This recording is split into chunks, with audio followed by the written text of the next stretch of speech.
My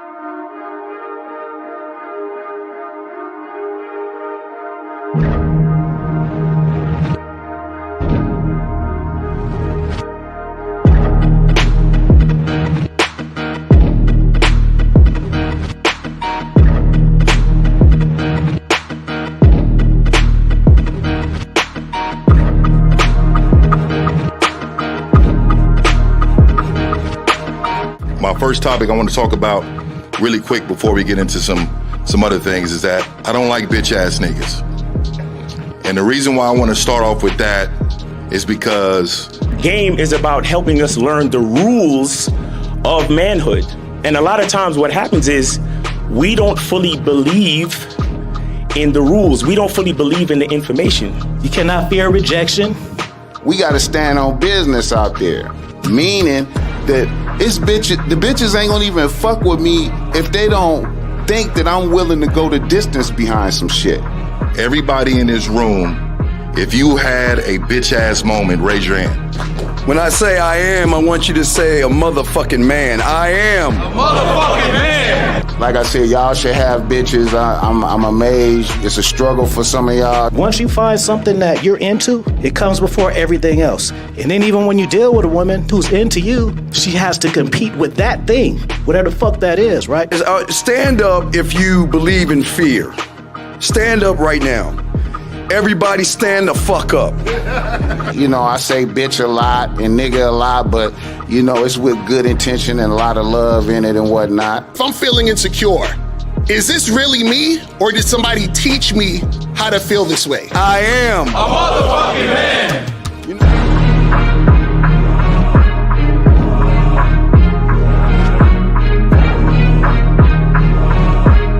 Yo.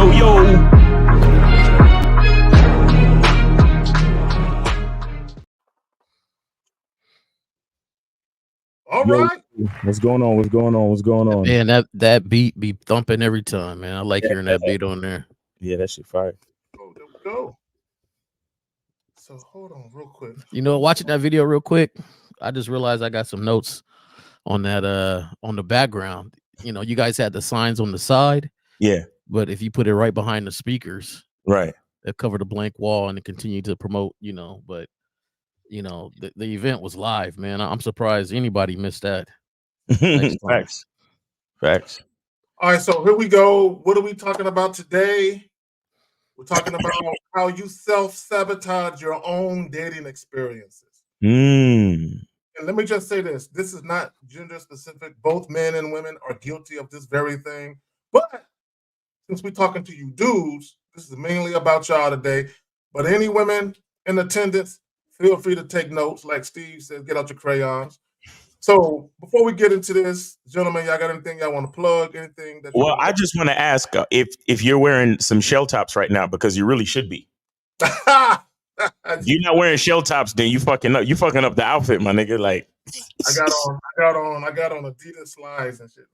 Adidas slides, okay, that's what's up. That works as long as it got the 3 stripes on it. But in the meantime, guys, before you get as fresh as K Zaggin, make sure you get that masculine identity luxury soap, man. You know what I'm saying? It is out here for your consumption. All right, wash your ass,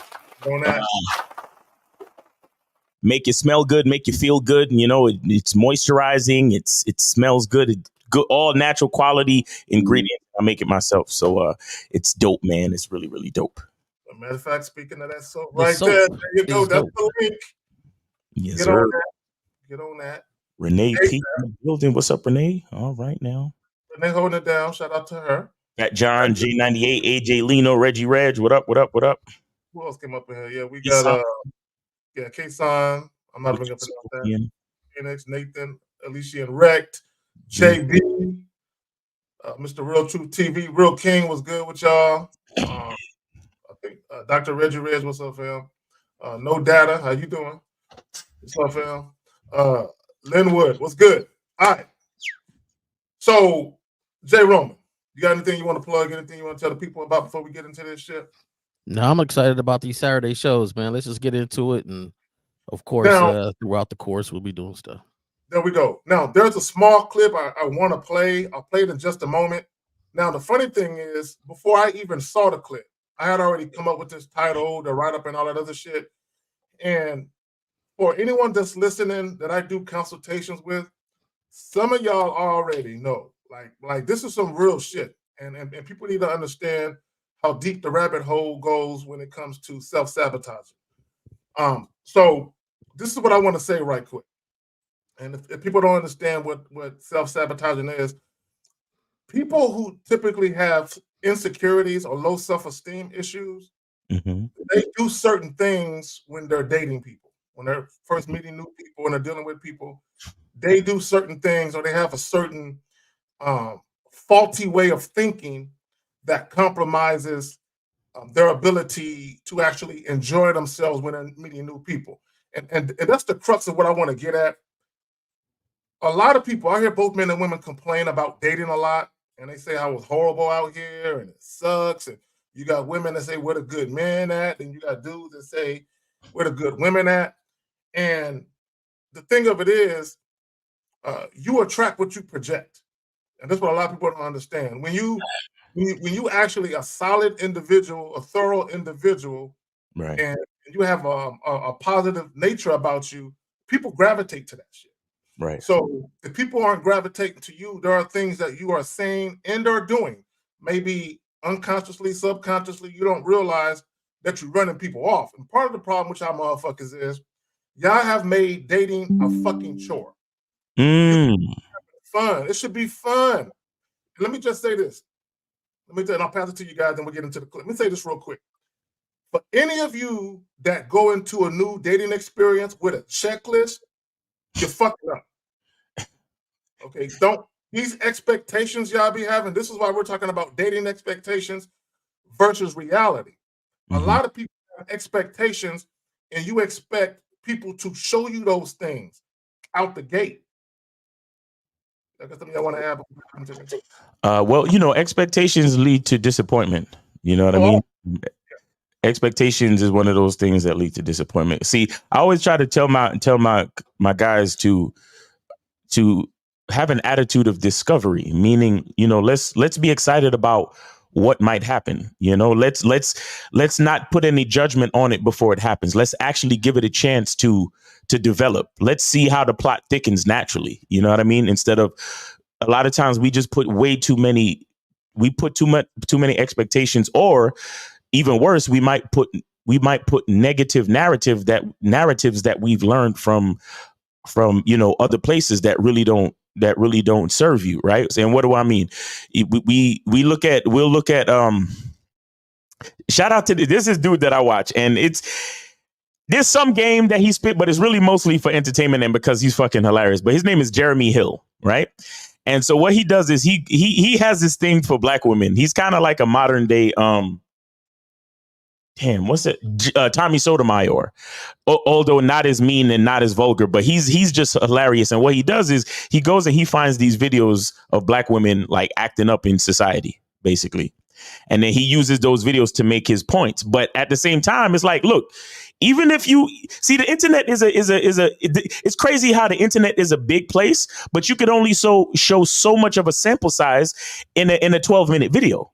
Right. So what he does is he'll take 3 videos of, like, for example, let's just say black women acting crazy and twerking in a restaurant or something, and be like, yeah, see, this is why black women is this and this is why black women is that. But at the same time, it's like, OK, yeah, he showed you 3 different videos of black women acting up in the streets. And a lot of guys will internalize that and be like, see, that's why I don't really fuck with black women like that. And it's like, I understand how you can come to that conclusion, but at the same time, that's only a very small cross section of black women. And you match with a black chick on this dating app. She agreed to come to the date, and in the back of your mind is that Jeremy Hill video or whatever video you got from whatever, or some shout out to Fresh and Fit and shout out to whoever who be showcasing women in certain light. And you're like, oh yeah, this black chick, she probably gonna be twerking, or she probably gonna talk like this, or she probably gonna think we need to go 50-50, or she probably gonna ask me to pay for her babysitter, or she probably gonna rah. And you got all of this negative like shit going on in your mind, and you haven't even met this chick yet face to face. You see what I'm saying? And so the sad part is that those narrative can cause you to have a certain demeanor walking up to the chick. So when she initially walks into the spot that you invited her to, you don't even give her a chance for her to give you that impression, because the impression is already made. The impression of a black woman in your mind is already made. So even if she comes up to you with the most polite, classiest, hello, she gives you a hug and she smells good and she looks good and she's speaking proper and all this shit, in your mind, you still like, shit, I'm waiting for this bitch to start twerking and start asking me to pay for 48 oysters. Or I'm waiting for this bitch to tell me that I can't take her to cheesecake. You see what I'm saying? Like, so I'm like, let's try to be a little bit more objective and have an attitude of discovery. Let's see where it goes from an honest place without all of the narratives and preconceived notions. Well, real quick, Jay, even to your point, Miles, even a lot of this negative commentary, right, that serves to actually create an environment where guys self-sabotage their dating experiences by easily being misled or being very impressionable. Yeah. So when I hear a lot of this negative shit on the internet, I'm like, that's not my experience. I don't experience this. Bro, I don't know none of those black women. I never see any of that in Right. real life. Exactly. So now I know dudes aren't really dating. Right. Because they automatically see that shit and they get triggered by something they see on the internet. But my thing is, if you've never experienced that in real life, why would you even, take that seriously? But go ahead, Jay. Yeah, I think you said something earlier on that I've asked a question prior to before is, where is the fun in these interactions? Mhm. Where's the enjoyment of just meeting somebody new? Like it ain't really gotta go anywhere. Like, Right. We could have a date or two and then it's nothing serious. We can hang out for a month and that'll be that. Right. Everybody is they want whatever they want right now. Mm. Right? They want it right now so bad that instead of enjoying the interaction and enjoying getting to know somebody, if they're checking and marking off the boxes, like you said, okay, does he check off these boxes? Does she check off these boxes? Did she look at me a certain way? Did she, it's almost like, nobody can be human. They have to be perfectly aligned with whatever you're looking for. Right. And it's like, it's not going to be like that. And to me, it kind of shows you how lazy men are these days. See, when you got game, you can't be lazy. That's not a lazy, because you're a leader in all fashions, and leader takes work, because not only do you have to train whoever's new, or you have to talk to and get them accustomed to, hey, how things are going to be. That all takes work, and then consistently to hold them to that standard is going to take work.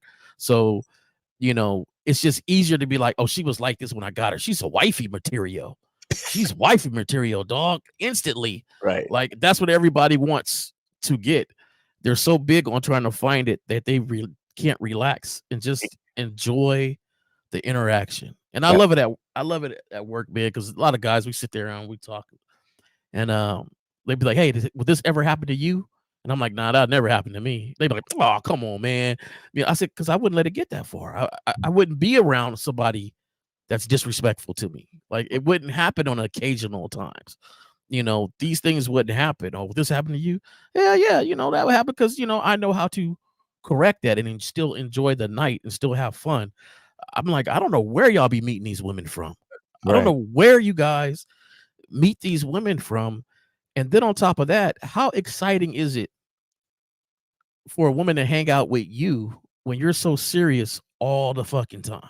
Mm-hmm. All the time. You didn't hop in my car with a good demeanor. Get out. This date is over.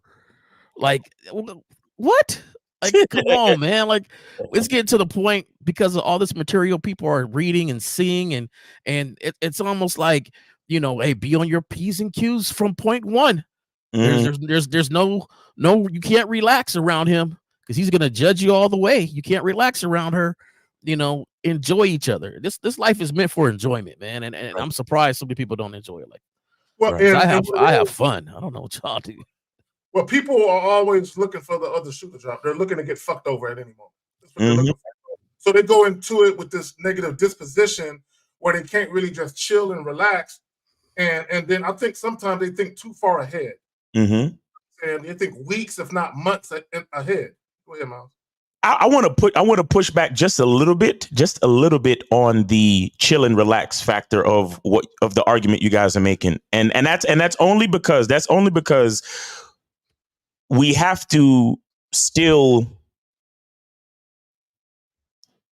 I'm gonna say it like this: we have to recognize that being on your P's and Q's can still be enjoyable, is what I'm saying.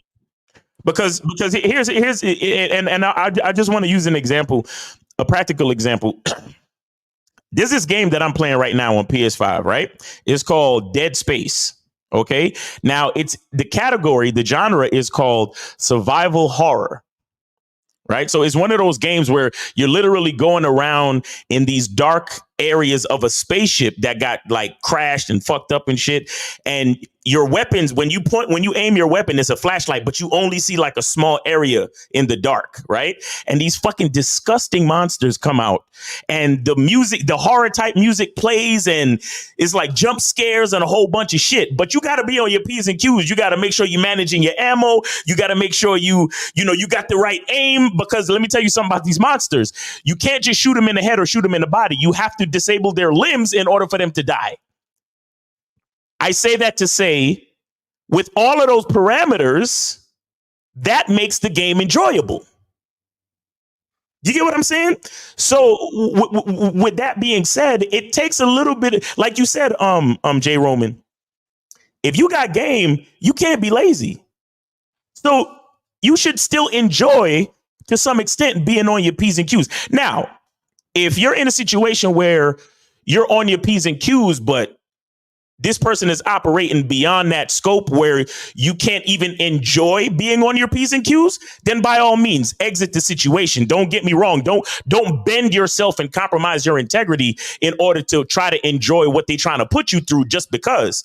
But what I'm saying is that you have to understand yourself and understand what you enjoy so you can enjoy because of course there's a challenge. There's a challenge that even if you're out in the street trying to say hello to a perfect stranger, there's always that little bit of unknown, right? Even if you're just going up to ask somebody for directions, you don't know how they might respond to you. You know what I'm saying?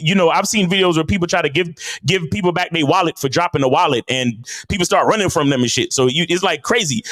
So the point I'm trying to make is that you still have to understand the balance between a challenging situation that can still be enjoyable within the scope of your identity. Well, let me say this. Let me read a quote. I got a question for the fellas before your quote real quick, because I know you guys have ever gotten to a situation that you knew was challenging just to see how you would handle it? Like you let it go a little further than what you would have, and you were just like, let me see how I handle it, and then boom, go from there. You know what it is I want to see if I'm right. Meaning, if I say 9 times out of 10, if I encounter this situation, it's never going to turn out in my favor. So sometimes I might test the waters just to see if there's actually an exception to the rule. Mm-hmm. And very rarely, almost never, is there an exception to the rule. The rule, right. And that's what I mean when I say you don't want to compromise your identity, because I'm not. You still got to pay attention to the rules of the game, and you still got to pay attention to who you are as a man. But go ahead, Jay. Yeah, I'm not saying compromise yourself, because that can never.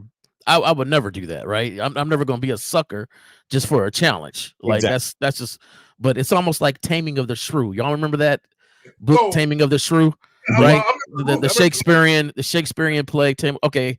I never seen the movie. I just, read the book in the Shakespearean Taming of the Shrew.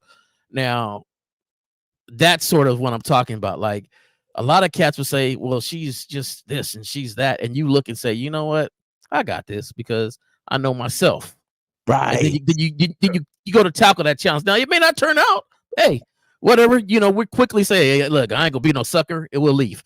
But at the same time, challenge yourself in those natures. I find that I do that. Mm-hmm. Because, when I see that person coming in the office looking just grimace and, don't talk to me and I'm like, hey, how you doing today? Right. and the fellas look at me and be like, dog, how you? Next you know, she's smiling, she's saying what's up, she's coming back around. How you? Yeah, I went and got this for lunch. You're right over here and stuff. And it's just that when you get to that point, it's really fun, Right. because there's no such thing as failure. Exactly. Because you know exactly who you are, where you are. It's almost like there's almost no failure. There's no failure anymore, because you never would take it like that. And real quick, shout out to Joe Blast for the $5 super chat. He says enough respect. Go ahead. Well, this is what I would say for some women. They'll put up a tough exterior because they're always on guard for something. Right. So once people encounter them and they feel like this chick, got this tough exterior, she's acting like a quote unquote bitch. So they're automatically going there with an attitude. So it's two people giving each other attitude. So to your point, Jay Roman, you don't have any preconceived notions of how it's going to be, because you're like, I don't know this person, they don't know me.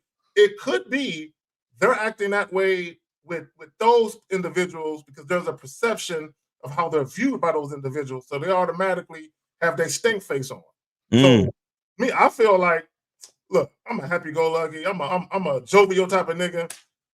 Whatever they experience, I probably won't, right? So it's easier to put yourself out there and not feel like something's going to happen. So let me read this quote real quick.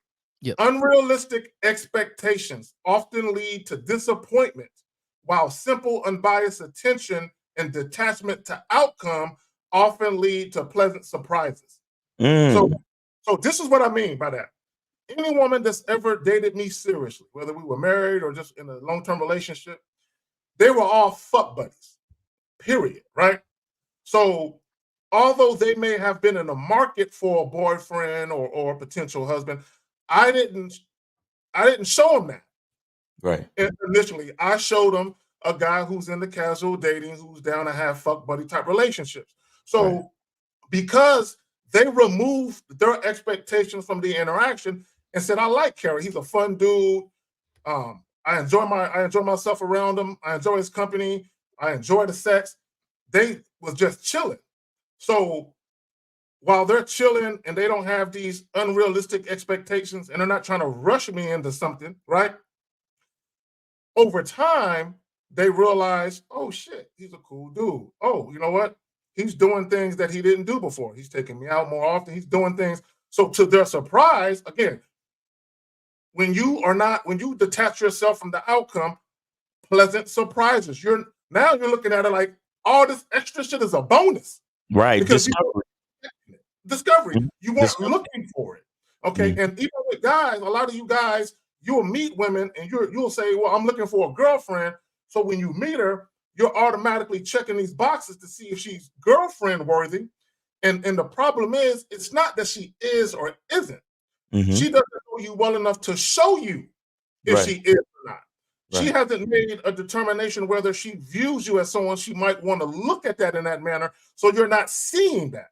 But if you just chill, detach yourself from the outcome and stop having all these expectations and just have fun, you might be pleasantly surprised. Like, this chick is cool as fuck. I never would have guessed it. But because I'm chilling, I'm seeing things I didn't see before. So we got another super chat. Tony Graham, $2 sub fam donating to the game. Salute. Shout out to William the Conqueror, right? New member and shit. Appreciate you, fam. Yes, sir. Yes, sir. Yeah. I want to say this real quick. Man, it was right there, and I want to say that every time, right? See the mindset that I think guys should be in, and I like talking when it comes to dating. I like referring to men in general. I know this is a man's channel and we talk to men, and we're talking about dating. So sometimes it may seem like, well, what about the females? And maybe we should you have to understand that as men, we lead the interaction. So it really all lies on the man. You understand? So as men, remember that you're responsible for pretty much the entire situation, right? So keep that in mind, guys. So here's what I want to say. Every time that I've ever had sex on the first night, I've never expected it. You understand? Every time I've ever had a nice date, I've never expected it. Now, was that a part of my desire? Yes. But there's a difference between desiring something and then expecting it. I just want guys to understand what I just want guys to understand the slight separation. And this is why words mean something, fellas, because all of us could be like, shit, I'm trying to meet and smash the first night. Yeah, that's what you want to happen. Cool. Nothing's wrong with that. But it's when you're sitting there and you're just like, let me say the right thing. Let me do the right thing. Let me try to, because I need her to fuck me tonight. And it's been so long and I'm going through a drought and I just need to. It's like, shit, I always want to fuck the first night. That's a part of who I am, period. Do I expect it though? Nah. But if it happens, will I be happy? Of course. If it doesn't happen, will I be sad? Of course not. I won't be sad neither. It's something that I want to happen. But because I don't expect it to happen, whether it happens or not, I'm good. That's the difference. I was wondering where you was going there. Because, in my head, I was like, yeah, I expect to have a good time. But really, I expect me to have a good time because I'm going to have a good time no matter what. So I got that expectation of myself, but not of the other person. If I'm there, it's always a good time, period. Yeah, so. Like, I'm glad y'all said that. And I don't want this shit to go over your head, what Miles and Jay Roman just said. The expectation is I'm going to choose a venue to take this young lady out based on what I like to do. It's a place I frequented. I enjoy the ambiance. I know some of the people there, whether it be some of the patrons or some of the people that work there. So no matter what happens on that date, whether she flakes or if she decides she want to leave or whatever the case may be, I'm still going to thoroughly enjoy myself no matter what. Right. Now, if she enjoys herself right along with me, that's the bonus. That's the bonus because like you said, I don't know how it's going to turn out. Yeah, she seemed like she was interested. It seemed like there was some mutual attraction there, but you can never predict how somebody else ultimately is going to conduct themselves or how they're going to take to you once they've been around you and vice versa. So I'm enjoying myself. The problem with a lot of guys, when they take women out, they have this mindset that they're spending money, so they expect it to go a certain way because they're spending money. And my thing is, don't spend money for the woman, spend money for your enjoyment. And either the woman is going to enjoy your company or she won't. Either way, your mood should, like you were saying, Miles, your mood shouldn't change. Your mood shouldn't change, exactly. Mm-hmm. Like, hey, shorty, all right, well, look, it's been real. Hey, I'm glad you showed up. Hey, you have a good evening. Be safe going home. Right? Yes. That type of shit. So let me go ahead and hop into this clip real quick. Let me do this. There's a just mark 1252. There's a question that I want to address. Oh, okay. I already mark it. Okay. No, afterwards. Yeah. On your side, 1252 your time, I believe. It was 10:52 my time. Is that 52? Yeah. I don't think I'm 52 unless I went past it. 49. It's the name of the person. Do you know? Let me go back. It was AJ Leno. Oh, I see. How the fuck I missed that? Okay, all right, we'll go back to that later. All right, let's go ahead and get into this shit. Let's get into this shit. Hold on real quick. It didn't play. Okay, all right. Man, I swear to God, man, this motherfucker right here. Okay, all right, hold on real quick. Right, it's so crazy. All right, here we go. This is what I want to do right here. It's so crazy. One main reason, and that's because it's your unconscious trying to protect you.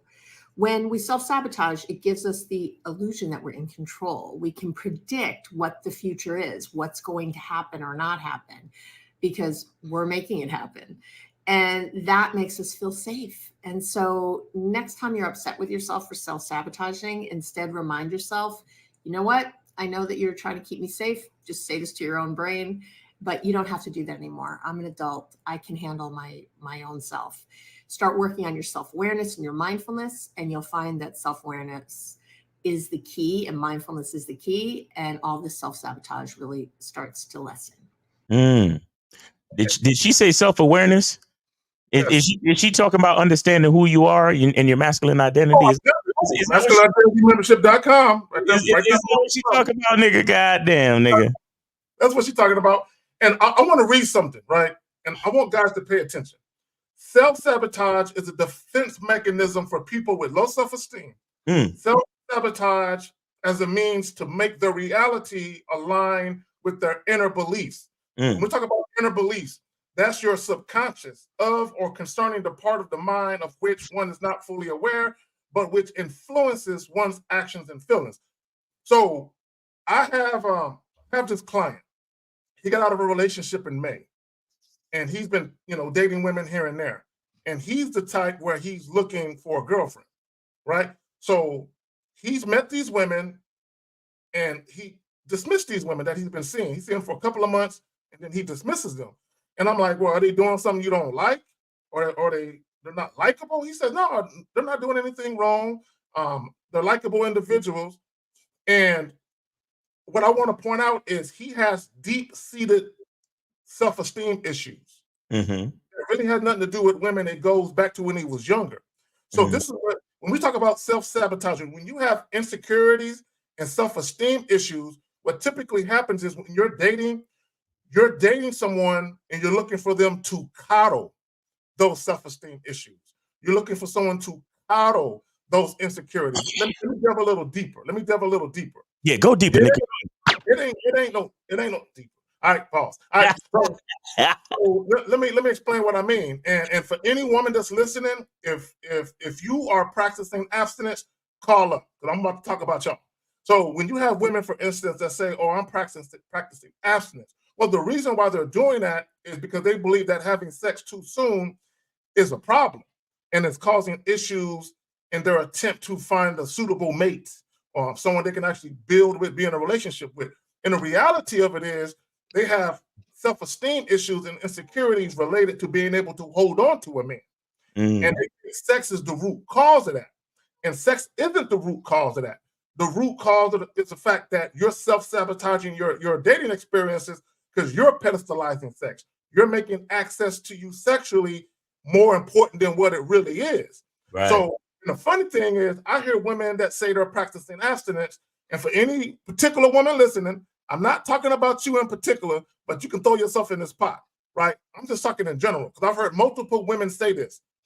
And let me just say this, gentlemen, for any woman that says she's practicing abstinence, don't believe her. It doesn't mean that she's lying, just don't believe it, right? Some women might be telling the truth, some women might be lying, but you don't know, so don't bother yourself with trying to believe the shit. But I've heard women say, oh, I haven't had sex in a certain amount of years, and I've been single for years. And I'm like, see, you've been single for years because you're looking for that perfect guy that won't want to have sex with you, but he'll treat you like a future girlfriend out the gate, but he won't want to fuck, right? So you're looking for someone to coddle your insecurities and coddle your self-esteem issues, and you're self-sabotaging good situations. That could be good situations, but you'll never know. Yeah, I got it. I would like to. Oh, and by the way, guys, phone lines are open. So if y'all call in 919, 632, right? Oh, do you have the number on the? No, that's okay. There we go. Now we scroll. 919-647-9392. 919-647-9392. The phone lines are open, guys. So whenever y'all want to call in, I just want to talk about the the definition of expectation and desire, and how they can lead to you self-sabotaging. Now, desire is a strong feeling of wanting to have something or wishing for something to happen. Okay, so it's a strong desire, and it's something that you want to happen or something that you want to have. Okay, you want it. Okay, it's something that you would like in your life. Now, let's look at the definition of expectation. Expectation is a strong belief that something will happen or actually be the case for the future. Okay, now the main difference between 1 and 2 is the main difference between desire and expectation is that word will. Okay. So the thing with expectation is that you're thinking that it will happen. The thing with desire is that if it does happen, I would like that very much. If it doesn't happen, I'll still continue wanting it to happen. But even if it doesn't happen, I'm okay. Do you understand? Because I started out just fine. It's just that I know what I want. But when I expect something, it's me saying that, oh, it's going to happen tonight. And if it don't happen, then that's going to fuck with me. And I'm going to be unhappy if it doesn't happen. You get what I'm saying? So one of them affects your ego and the other one really doesn't. Okay. One of them says, well, it's something that I want. And the other one says it's something that it better happen or else. You see what I'm saying? So we have to be careful because those two things are very, very similar. You understand? And I know there's a lot of guys out there that are not there. They want sex to happen almost to the point where they expect it. And if it doesn't happen, then it's going to hurt their ego. It's going to hurt their self-esteem. It's going to make them judge themselves for the fact that it's not happening. You get what I'm saying? And that's the part that a lot of guys get tripped up on. You see that girl and she's attractive. You want to go talk to her and you would like for her to be a cool chick and to take your number and to call you so y'all could go out on a date. That's what you would like. But the problem is when you expect something. Do you understand? When you expect it, then now you start attaching it to your ego. You start attaching it to your emotional being. You start attaching it to the outcome of your day. You see what I'm saying? Just understanding that you want something is cool. But when you expect something, it's totally different. So, guys, you got to be careful with the difference between expecting something to happen and just wanting something to happen. You know what? I got a perfect clip. I wasn't even thinking about this clip. You know, I got it on container, retainer. Oh, nice. Now that you didn't say it, I'm like, this is a perfect clip. And we've all seen it before. Jay Roman, give me just a second. I got to play this clip. Yeah, so, go. Pay attention to what Miles said, the difference between desire and expectation. Play this clip. Well, I really appreciate it. Should I cover my half or? No, I got you. You sure? Oh, thank you so much. It was delicious. But I'm going to probably head up because it's late and I have to get up early in the morning, so. Well, can I walk you to your room? I don't know if they allow if you're not staying in the room. It'd just be easier if you. But I appreciate dinner and I get it. No, it's not like that. No, it seriously isn't. No, I mean, I don't fuck. Man pays for dinner. I don't fuck on the first date, and I feel like you've been kind of like, you've been acting like it this entire time. Like, all right, you just wanted a free meal. No. First off, I have no problem paying for my own bill to avoid something like this. Well, go for it. Do it. Fuck it. Are you serious right now? Yep, just do it. Pay for your own bill. You're a fucking asshole. Like, I have no problem. Later. Okay. They both got caught on some expectations. Well, I'm glad you noticed that. Yeah. So this is what typically happens, right? In some situations, you'll have a man. He'll offer a date to a woman that he is sexually attracted to, and he expects sex because he's paying. Then you'll have some women, not all women, some women, they'll go out on a date with a guy knowing that guy is attracted to him sexually, but they know they're not attracted to him sexually. They just want the date. Right. So when he realized he wasn't getting sex, which he's wrong for, he's still wrong. Mm-hmm. I'm not saying when she realized she might have to pay for her shit, because she said it, because both of them was faking the phone. Both of them. Like he was cool with no sex. Both of them. Yeah. He really was. She acted like she was cool with paying for her own shit. But when she got confronted with the reality she was paying for her own shit, she called him an asshole. You're right. Yeah. Now you're an asshole. He was like, you know what? Fuck it. Go ahead. Pay for your own meal then. If you're cool with it. You know. So, but that's and even with this, it goes back to the title, how you self-sabotage your own dating experiences. Yeah. This is why we tell you guys, if you're going to offer a date to a woman, don't do it under the guise of, I hope I fuck, I'm expecting to fuck, I feel entitled to her body simply because I spent a couple of fucking dollars at a bar, right? But it doesn't really matter how much money you spend, but specifically that little meager amount of money, like, please, like, stop playing, right? But my point is this: expectation is the root of disappointment, right? And both of them were definitely disappointed because they both expected a certain outcome. She expected to enjoy an evening and go to her room without fucking, right? And with the dude paying. He expected that he would get some sex, right? And when she called him out on it, he tried, no, that ain't it. But that really was it.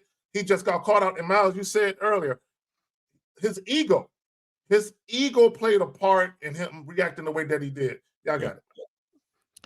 You know, that clip was really, really funny to me. Yes. Because you could tell she was kind of recorded on the slide there. I'm quite sure he didn't know he was being recorded. And it started off where I thought he was doing something right when he was just like, she said, "Oh, I'll pay." He said, "Nah, it's okay. I'll pay." And okay, cool. And then, "Hey, can I walk you to your door?" No. And then right then he realized like this is not going down, and that expectation was just burst right there on the seams. Burst his bubble. Burst his bubble, and then her expectation of being able to get out of there without paying for that meal got busted too. So you're right. In the essence of the title of this show, how you self-sabotage your own dating experience, and me stating some stuff previously on that comment, I want to clarify something just like Miles did so guys can really understand. I don't challenge myself as an excuse to fail. And sometimes we'll do that and hide under the challenge. So when it fails, be like, yeah, that was kind of challenging, yeah, I went up to and approached the girl that was getting the most attention and said something silly to her just to challenge myself. And then it didn't turn out, no. I don't challenge myself to fail. That's not an excuse to fail. It's just that with my personality and how I am and my identity, I don't see a lot of things the way other people see them. I'm a lot more freer when it comes to my interaction because I don't expect the same return like some guys would expect. Right. And one of those things for me is even when I was in Suckerville, even when I passed through Suckerville, when of course we're always taking questions, just put a Q just to lead that question up. But or you can call up. You can call the 919-647-9392 just to answer DZGR. I don't know. Yeah, this is a free call-in show. Y'all could call in for free, so just call in. But what I'll say is, even in spent my little time passing through Suckerville, and a lady say that she's abstinent or I never liked that response, and it was because I expected it. It was because she predetermined the outcome, and was not free to me. Like, I don't care if you come at the end of the day and say, "I don't really like you that much." You're like, "Oh, okay, cool. Now we know." But if you go in already predetermined, it just didn't seem free to me, and that always irritated me. Right. Like, why do we have, if you don't want to, then you don't want to. I'm not saying you got to, but a predetermined means something else is controlling you, and it's not really your own thought. Hold it. Yo, J Roman, you brought me to my 609. Are you willing to hang out on the line while we make a couple of points and then get back to you? Yeah. Of course. Okay. Hang out. Pay attention. Hang out, and we'll get back to you. I just got a point to make, and we got a super chat to read. All right, bro. No problem. All right. Thank you. So J98 with the $4.99 super chat, he said, had a date today, and as I texted her the info, she said, "Hi, I was about to call. Can we reschedule? I got a call from work. How would you handle?" Now, let me just say this real quick. The fact that she didn't hit you up when she got the call from work, that's strike number one. Strike number two is ask yourself, do you want to be with the type of chick where even if y'all was in, maybe let's say y'all move forward into a relationship and you schedule time with her and then she hits you up and says, "Hey, I got a call from work. I'm gonna have to cancel on you." Is that the type of relationship you want? The answer to both of those questions is red flags, is negatives. So you can charge her to the game, in my opinion. Guys? This is what I will say. Me personally, yeah. Now, what Miles said is accurate. I'm not challenging what he said, but I'll give you food for thought. And this is for any woman who cancels or wants to rain check it. I'm not rain checking shit if she ain't paying for it. I'm not. A woman cannot reschedule. If I offer the date where I'm paying and she wants to reschedule for whatever reason, right? I'm not gonna be like, okay, we can make it up and still pay. No, what she should say is, "Hey, I got to reschedule. My bad. I know this is an inconvenience. Why don't we do it next week? I'll pay. Mm-hmm. If she says like that, then I'm more apt to say yes to it. If she don't offer to pay or offer to cook a nigga a meal or something, I'm gonna be like, nah, I'm good.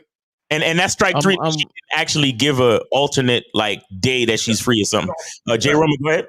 Yeah, I'm with you, Zach. My thing is, I don't mind you rescheduling, but if you really want to see me and really want to have this interaction, you would already have a plan next. Hey, I can't see you today, but tomorrow let's go out for breakfast, or we can't do what we were going to do, but I'm going to be here. Let's get together. And to me, that's letting me know that, okay, this is what's going down. And, that's it. But you ever try to take some food off of somebody that's really hungry? And they grab it, they grab their plate and kind of grab you like, hey, what are you doing? To me, for guys that are super thirsty, this rescheduling thing is going to be hard. Really, like, what do you mean you got to reschedule? Like, hey, I ain't super thirsty, going to reschedule. I got somebody else that, I can have interactions with, or I'm enjoying myself. So I'm not going to take it so harsh right now if, you do those other things. So well, let me say this when we get to the call. Let me say this real quick. I want guys to think about this. If you're rescheduling and you're still paying, you're making it up to her. Yeah. If she's paying, she's making it up to you. I want guys to think about that. Go ahead. Right. Good point. Good point. And shout out to Unique 79 with the 50-pound super chat. He says, I sabotaged my own dating experience many times back in the day because I was following PUA teachings and I was not direct with my intentions. But coming across you men was a blessing. Cigars to all of you. Get the likes of everyone and subscribe. Exactly. I don't know what PUA is. So he's talking about pickup artists. That's pickup artists. Okay. Right before I get to the call, I just want to put this out there and then we could probably revisit it after we finish the call. But Jay Roman, when you said that the expectation is like there's another motivation behind that, I want to say that the extreme example of that is gambling, betting. You understand? But I want us to talk about that after we finish the call. All right, let's go. So keep that in mind, guys. All right, so 609, you're on live on the Manhood is a Skill Set show. We got K Zag, Jay Roman, and Miles. Name, age, city. How can we help you? Hey, what's up, y'all? How's everybody doing? Name Rudy from Jersey. Rudy from Jersey. What's up, man? How old are you? How old are you? What would you say? How old are you? 22. Say it again. 22. 22. All right, go ahead. First of all, I love the game that y'all be spitting, right? And I love the fact that y'all on this topic because my question is going to reflect on it. So, yeah, y'all talking about not being like outcome dependency and all that, right? Mm-hmm. And I wanted to ask how to not be outcome dependent because the reason why I find myself being outcome dependent, right, is because I watch you guys all the time, right? And especially Lucario, shout out to him. And he always mentions like guys who are really, really, really, really good in this game will always get shit consistently. Like, you feel me? Will always go to a spot and 9 times out of 10 be able to walk out with some shit. So it's like, I guess when like shit doesn't happen, or like let's say shit doesn't happen, or go down the way I want with a bitch, I'd be thinking to myself, damn, was my mouthpiece not tight enough? Damn, was something lacking? Like, you know what I'm saying? Okay. Well, see, the problem with you and the difference between you and the guy that Lucario is describing is when the guy that has game and that usually gets something going on, when nothing is going on, it doesn't put him in a situation to judge his own value. That's the difference. Because the guy with game has ultimate confidence. So if something doesn't go down, or if he don't leave the spot with no bitches, either he's on his way to another spot with more bitches, or he's like, well, shit, I'm gonna go home and, watch some TV, watch the game, play some video games, or like he has another plan to continue enjoying his life. Not the expectation, but the possibility of a chick coming home with him doesn't affect his enjoyment of his life. A nigga with your mindset, though, you will not be able to enjoy the rest of your evening if nobody comes home with you, bro. That's the difference. And you know what it is, caller? What it is if you're going out, if you're getting dressed, you're getting your hair chopped up, you done cleaned your car, you done armor all the tires, and you're doing all of this just to go out and get some pussy, and you don't get no pussy, of course you're gonna feel like it's a failed night because your whole day was about getting some pussy. From getting your haircut to getting a new outfit, everything was about getting a bitch. So of course it's a monumental failure for you because it was all about that. But if you go out and you say, you know what, there's a nice little trendy spot that I like the ambiance, I'm gonna go chill. And if I happen to run into something, you know what I'm saying, that want to leave with me, it's a bonus. It's cool. I ain't tripping. And that's what Miles was talking about. Yep. Jay? No, I mean, you guys hit it right on the nail, and I just kind of want to make the point that I know it's hard sometimes because it's such a thin line. Like, we like women, right? Like we like women. We like I love women. we like women. We like females. We want to interact. We want to have a good time. We want to smash. We want to do all that. Right. So, you know, I know a lot of times people listen and they're like, you know, but I like the women. I want the woman. I want to go there. But the thing is just that when that happens, you get so engrossed about them that you really forget to set yourself up in a good position where that's not even going to be an issue anymore. Right. Because of the way you live life, you can get that along with just pure enjoyment of your life itself. You know, and I think that's the part that a lot of guys are missing, that, you know, when I go to this spot to hang out, I'm going to the spot to hang out. You know, now nobody's really there. The spot ain't really cool. All right, I'll go to a different spot, but I know what I'm going to do at the house too. I know what I got planned. I know what I could work on a project that I've been waiting on, and I got the time. I got so much other stuff going on that just getting at a spot and getting a female is just not the full fulfillment of the day. Exactly. I can accomplish a lot of things. Exactly. All right, caller. So okay, I get it. That basically just enjoy your life outside of women. Yeah. Caller. Let me ask you. And the crazy side effect of that is you have more. I know it's hard for people to believe. Right. You'll have more women that wants to attack that energy that you got in the way you live life. Exactly. That it doesn't become as much of an issue as you think anymore. Exactly. Facts. Caller, let me ask you a question. On a scale of 1 to 10, how much do you enjoy your life? I'm at a 7. Yeah, that's a problem, bro. That is a problem. So I talk about I have this idea where I say that as men we should be performing at 100, and we should be performing or operating in our lives at 100 plus. You understand? Now, based on what you just told me, you are operating on 70%. And based on your question, now, only based on your question, I don't know you, brother, but based on your question, you're looking for a bitch to give you 30% so you can get to 100. That's your problem. Do you understand what I'm saying to you? Based on your question. Do you understand that?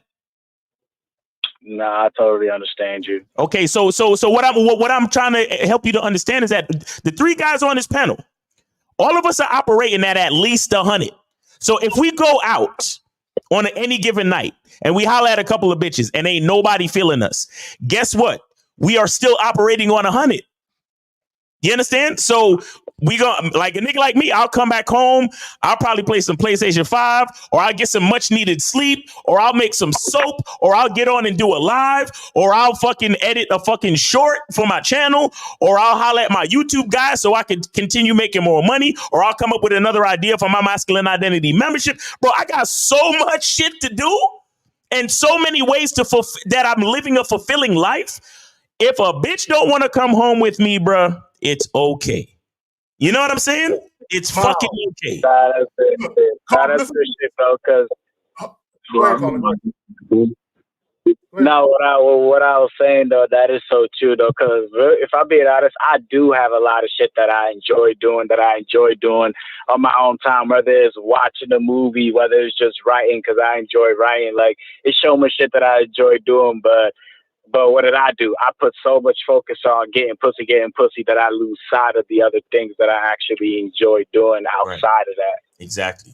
And like J. Roman said, it's that energy that is going to have you attract the female, because she's going to be like, damn, this nigga, he just seems so confident. Like he got good things going on with him. I want to be a part of that. She's interested. But go ahead, Kate. let me say that. But let me read the super chat. Shout out to Boxing Plug Dave with the $2 salute to the panel kings. Yep, So, caller, this is how I look at it personally. If I go out and if I go home by myself, I didn't lose nothing. Mm. I end up pulling something back and taking something home, I didn't gain anything either. It's just pussy, right? So now this is some real shit. To Miles' point about coming home and doing some other shit. Caller, there have been times I was out recently even where I'm out and I'm in one spot, you know, it ain't really popping. I go to another spot and it ain't really shaking. And I'm like, you know, I would love to go home with something, but it just don't happen. And then the first thing I think about is, man, that new Netflix joint Griselda just came in. I'm gonna go home and binge watch that shit. So now I'm skipping out the door excited because I'm about to go watch TV by my goddamn self and shit. So I just want people to understand it's cool, you know, to get a little something, but like Miles is saying, there should be things in your life that you find so much joy in, even when you're by yourself enjoying it. Y'all got it. Yeah, and there's times I'm out, and when he said 100% and 90%, you know, happy with, there's times I'm out, and I said, in my head, I said 99%, and that's because sometimes I forget something that I wanted to do, and I want to do it, and I'm mad that I'm out, right, doing something besides something I want to take care of. Like I'm always building on something, these little projects and things like that, and I want to complete it or get a tool or something to be on my mind. And I recall being out before with some people, and the person said, "Are you okay? What's on your mind?" And I was just like, you know, I got this project I've been thinking about. Right. And I started detailing the whole little project that I'm doing and what's going on.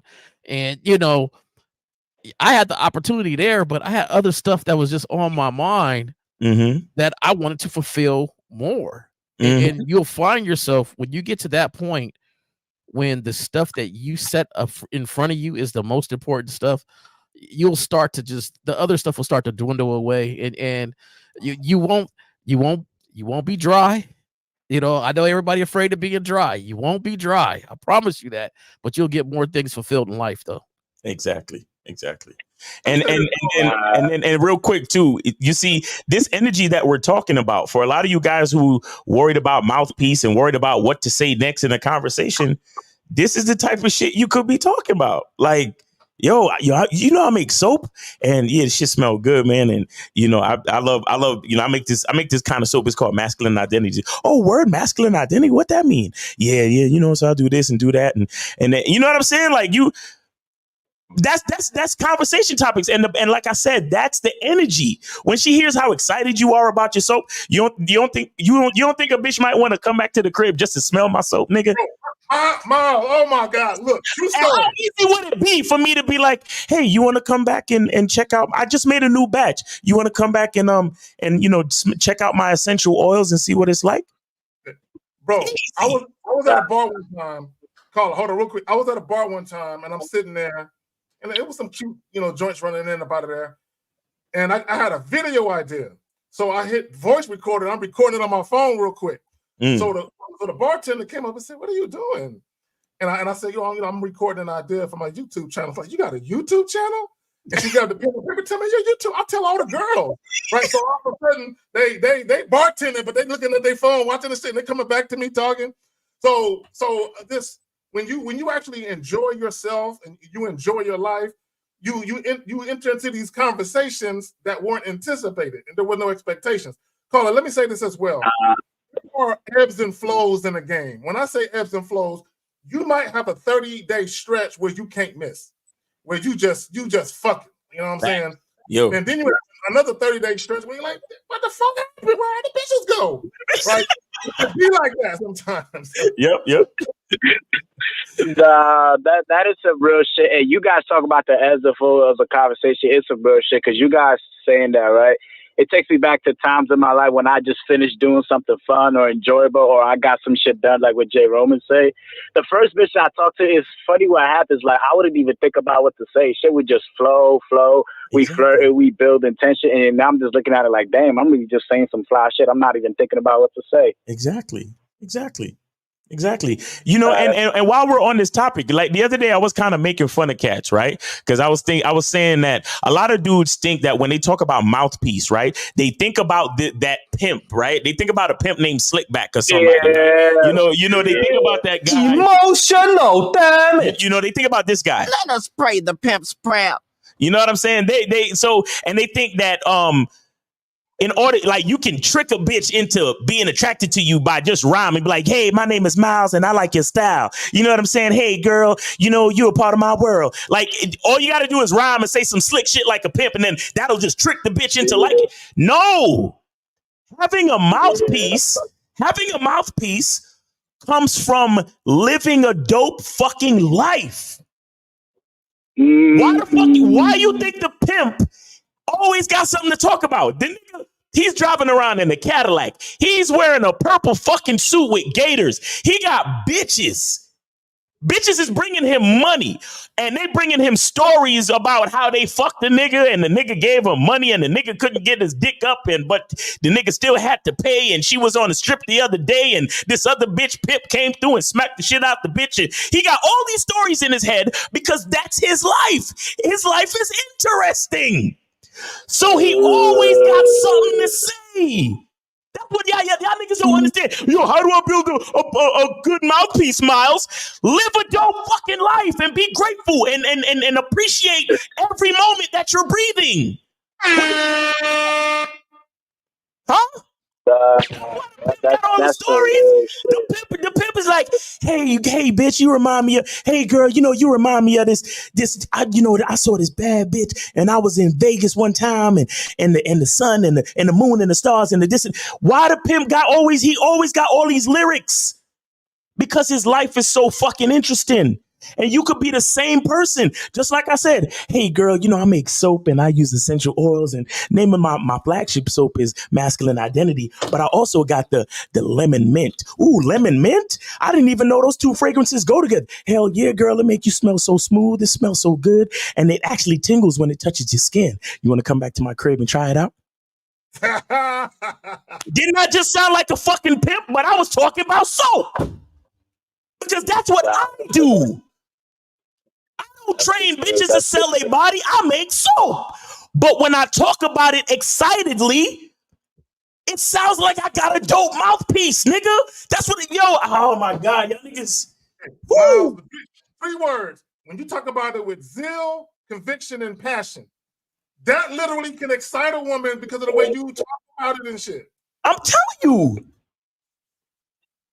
Nah, that's real shit. That's real. Even when I just told you I love watching movies, I could easily start a whole conversation off of that and just go flow, because that's generally what I love. Facts. Nah, that is true though, because you're right though. I am, because when I talk to girls, I am looking at, damn, what can I say that might sound sly, that might sound bro. Don't look different. Don't do that. It should be literally like you in a cipher and you coming off the top of the dome with it. Exactly. But because you're so gifted at what you do, which is being you, you're gifted at being you, it just comes naturally, like Miles is saying with the soap.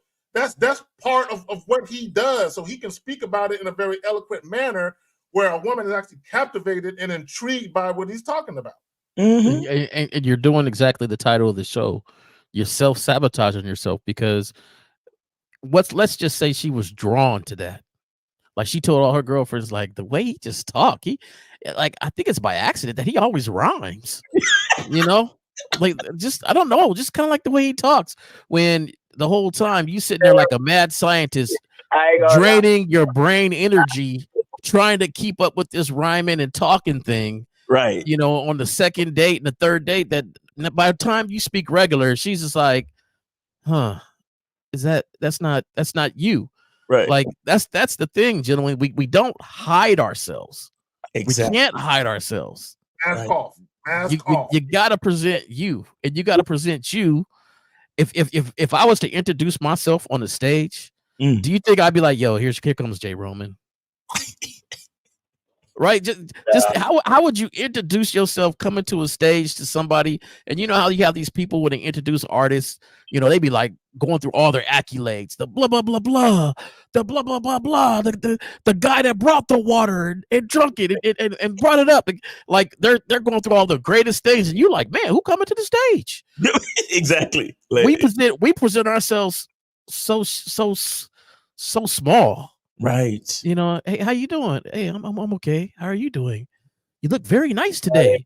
We're too busy trying to introduce them. We their hype man. You know, you're looking good.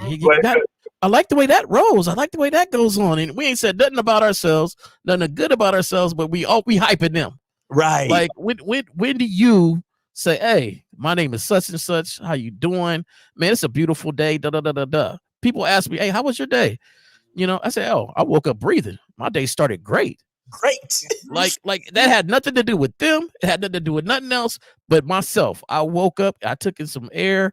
I recognized I took in air, and that's how my day is going to start. For real. And shout out to LeBron with the $20 super chat. He says, always dropping that dope, interesting, and wise game with the thumbs up. So, caller, did we answer your question, bro? Hell yeah, you guys totally answered my question. Y'all maybe see the bigger picture. Yes, y'all basically taught me during this call, stop pretending to be someone and just be me, because who I am is good enough. Yes, sir. That's it. Yo, shout out to you, bro. Shout out to you, bro. No, I'll tell y'all right now, this is my 50 moment right now. Yes, sir. How do y'all die? Yes, sir. Appreciate you, brother. Thanks for calling in. Great call, bro. Yeah, no problem. Thanks, all right, y'all. man. Take it easy, man. All right, I think we got 50 Fitzwell on the line. 50 Fitzwell, what's going on, OG? What's going on with your unk? Everything is good. This is so, first of all, good day to the panel. Yes, sir. Yes, sir. Good day to you, sir. What's up? What's up? Yeah, this is so apropos, man. Years ago, when, you know, K-Zag, and I did something what he said when somebody talk about flaking, you know, they gonna cover all the, cover the next date. Well, even in that realm, something similar happened to me years ago, early on in my career.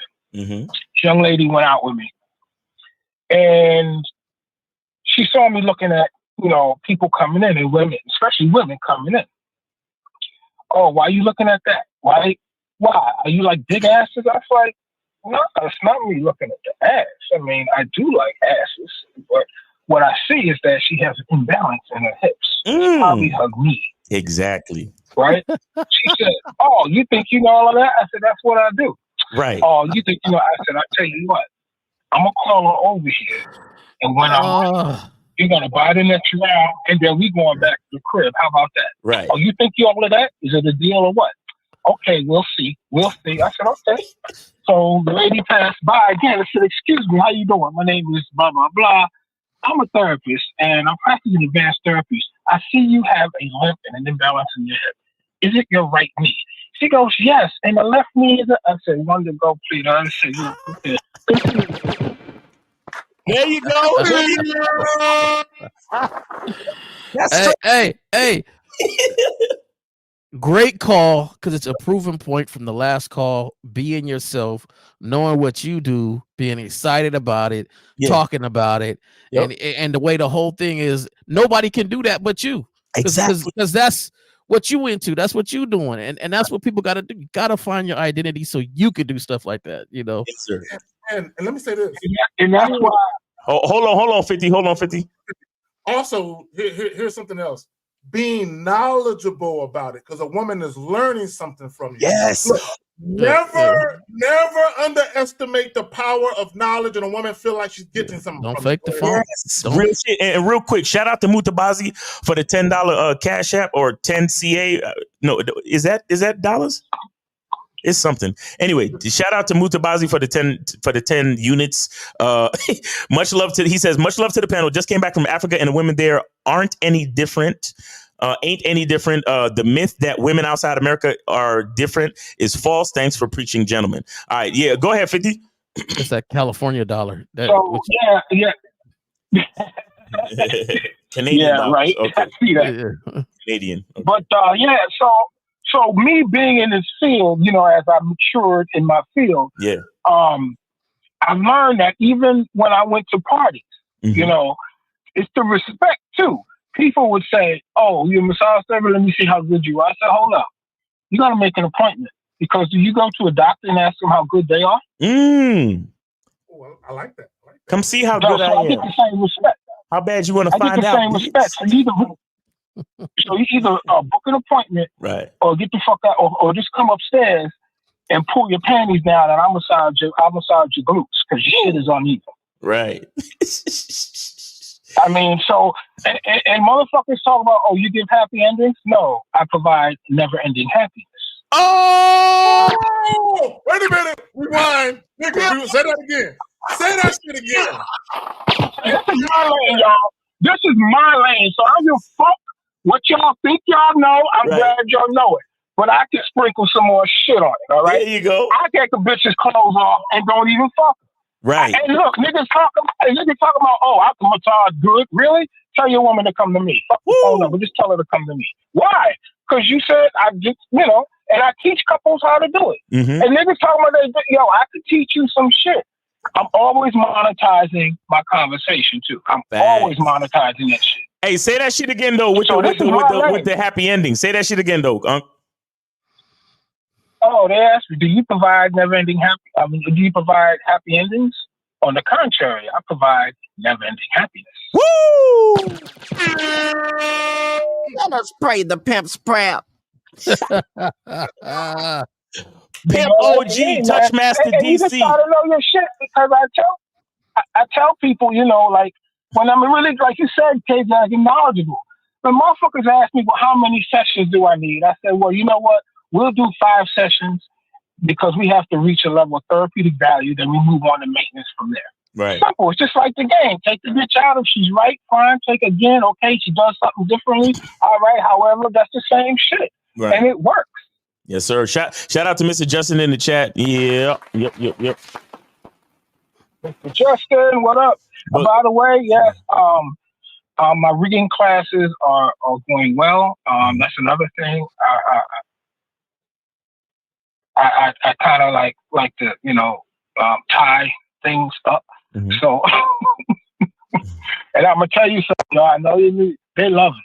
They fucking love it. That's what's up. That's what's up, man. That's what's up. Hey, and thanks for calling in to further explain the idea of celebrating yourself, man. Celebrating yourself, celebrating what you know, what you're knowledgeable in, what you're interested in, and why it's important, and being able to speak about it with confidence and to understand that's the shit. That's what makes you sound like that confident pimp. Because everybody pimping something. Everybody, I'm pimping the soap. You know, 50 Fitzwell is pimping the physical therapy and all that shit. You get me? Everybody's pimping something, bro. So you just got to know what the fuck it is you do. Be knowledgeable, be confident, and be willing to keep it in the conversation. You'll never run out of shit to talk about. And I'll tell you this too. One other thing before. Go ahead, Jay Roman. Yeah. No, like cats need to get their ego out of it, right? And be able to learn something. You know, we all men, I understand that. And, you know, we got this masculine thing, but it's learning too. It's part of learning and understanding your resources. Like recently, I learned how to really choke a chick. You know, the difference between hitting the air and the veins on the side. You know what I'm saying? There's a difference on how to do that. So, I mean, you got to take the ego aside and say, you know what? What did you just say? Oh, I like that. Hey, show me, teach me. Right. You know, and it's only going to improve you. So some cats, you guys are stopping your growth just because your ego won't let you learn from another man. There you go. Yeah, man. And just before I go, one other thing is that even on the clown side and the ego side and the super masculine side, I call it. But you know, it's their choice. People want females, fine. But you know, I joke with guys like that. I said, okay, you want a female? That's fine. I got an 80-year-old in the back. And if you really, I mean, the only way I could touch you then is I'll give you a piece of sports equipment because you let them all touch your ass on the court, but you can't let me just really do some work. I'm not celebrating. I'm therapeutic. And you let them niggas touch your ass after you score? What kind of conversation is this? Yes, sir. Yeah, it bounces in the head like, well, damn, a nigga slap you on the ass. You accept that shit, right? But yet I can't stretch your neck. I can't go on to your. So I fuck with him like that. I let him know. I know the deals. This is okay though. It's all right. That's what you want, fine. But when you want the real deal, come over to me. Happy Saturday, y'all. Peace out. Facts. Yeah, man. Appreciate you, Unc. Yes, sir. Yes, sir. All right. I like that shit. That was dope. Maybe that's why I don't get too many massages by men, because I didn't like them when they slapped my ass when I played sports either. So, I had to tell them, hey, don't do that. Right. I might have to I might have to put my ego to the side, I guess, on the massage. Nah, I like me. I'll keep doing the way I do. Guys, y'all could call in 919-647-9392. But if y'all want to get back to that topic I was talking about, that's the thing with the self-sabotaging, man. It's like taking out a bet on a date. It's like you gambling in your mind. You understand? And so what do we know about gambling? When you bet on sports or whatever, you are super dependent on the outcome, because your motivation is not winning or losing. Your motivation is money. You understand? So you're actually bringing in external forces, and that goes even beyond ego. You understand? So you got to be careful. And expectation is like gambling. So when you sitting there talking about, oh, well, I got a date tonight, and, I bet money that she, I'm smashing tonight, and if you don't get to smash tonight, then how do you feel like you lost something? So I would say that's the difference between expectation and desire. With desire, whether it happens or not, you don't lose anything. But when you expect or when you gamble, if it doesn't happen, you lost. So, you gotta be careful. But what do you guys have to say about the paradigm of gambling and dating? No, there's a codependency with expectations, because you're depending on a specific outcome. It's almost like you're searching for a particular feeling, and you need that outcome to come to fruition so you can get that feeling, like a shot in the arm. Like even drugs, you can gambling, drugs, or any type of vice where there's a codependency where you feel like you need it. And again, it goes back to a lot of people out here, you're miserable dating because you don't know how to have fun and just chill. And it's kind of like, I have clients where they meet women, and the women are automatically telling them, but this is based on what the guys are telling me, the women are automatically telling these guys, well, if you're going to be seeing other women, then I don't want to have sex, or I don't think we should see each other if you're going to be dating other women. It's like that. You're automatically, taking the fun for you out of it. You know what I'm saying? Because what's going to happen is, and here's the thing with expectations and trying to obligate somebody to something. You're going to run into people who will lie to you. That's going to happen. When you have these obligations and these expectations, there's going to be somebody that's willing to lie to you to get what they want.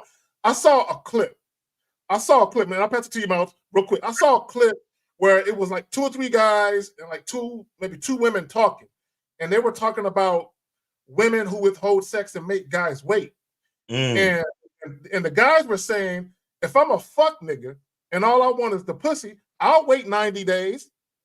And as soon as I get it, I'm gonna be out anyway, whether I get it the first night or 90 days. And a lot of women don't get this. Making a nigga wait is not gonna make a nigga stay. Facts. Right? If the nigga was gonna stay, he would have stayed after 9 minutes. Exactly. 402. Hang out just for a second. We got a couple of points to make, and then we'll get right to you. All right. All right. Go ahead, Zach. But see, and it goes like, we talk about giving women free will. There is no reason for her to try to get something up out of me. I'm giving you free will. Not only that, I'm dealing with you strictly on my terms anyway. Right. So, and I think with guys, when you deal with women and you try to placate or acquiesce or appease women, now you have an expectation that something happens to your favor because what you're doing for the woman. Exactly. Well, I did this for you, so I expect this in return. And anyone who thinks like that, you're shooting yourself in your foot with dating, because now you have these dating experiences where you walk around mad all the fucking time. Mm-hmm. And I'll just add this before you hit it, J. Roman. That whole thing about and it happened in the clip too. The lady said, or the girl said, you've been acting this way all night like you expecting to fuck, and I don't fuck on the first night.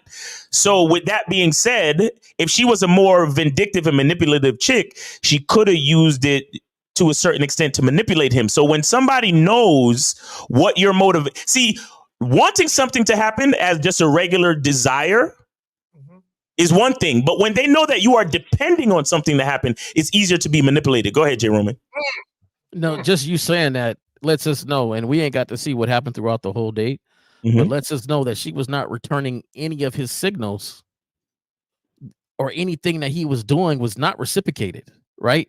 You know, nudging on the shoulder, or a hand on the thigh or leg, or whatever he was doing. I'm not, you know, whatever he was doing, she was letting him know that don't expect this at the end of the night.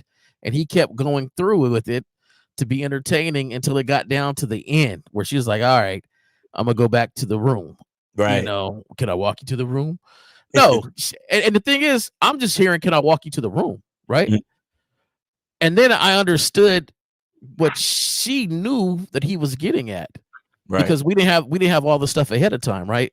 As you know, how he was acting throughout the date, because I was thinking, hey, what's wrong with walking into the room? Right. You know, and then she's like, oh, I don't fuck on the first date. You know, like I told you that. And it was like, oh, okay, well, you know, that was his last try, right? Can I walk into the room? So, you know, the expectations of that. But anyway, we got a caller. Let's go ahead to get the call. Yeah, let's get the call. All right, 402. Thanks for holding. Name, you're on the Manhood is a Skillset show with K Zaggin, J. Roman, and Miles. Name, age, city, and how can we help you? Jalen, 22, Nebraska. Jalen, 22, Nebraska. All right, bro. What's your question? Wait. So how would you respond to a woman talking about how old? Well, you're young. How would you respond? Yeah, how would you respond? Yeah, because I had approached this woman yesterday. No. Wait. The first thing is what is your intention in what is your desire? Not expectation, but what would you like to happen in this interaction with this woman, or what did you want to happen in that interaction? Yeah, I mean, obviously, a good time. No. I don't know you. I don't know you. You are your own man, your own person. There's nothing obvious about anything. Let us break down exactly what our desires are. You are your own man and your own person. There's nothing obvious or common sense about it. Tell me what you desired, bro. Okay. Yeah, my bad about that. I just want to get to know her really at this point, you know, and caller. No. Okay, let me ask you another question. Okay, caller. I'm gonna ask you the question in another way. Just bear with me. When you first saw her, what's the first thing that popped into your head? There you go. She looked good. She's fine. And what else? I would smash. That's your true desire. let me tell y'all something. Let me tell all you guys something real quick. Hold on, caller. Give me a second. When you see a woman, whatever prompted you to walk over there, that's your true desire. Now, two things can be true at the same time. You can say, oh, hell, I will fuck the shit out of her.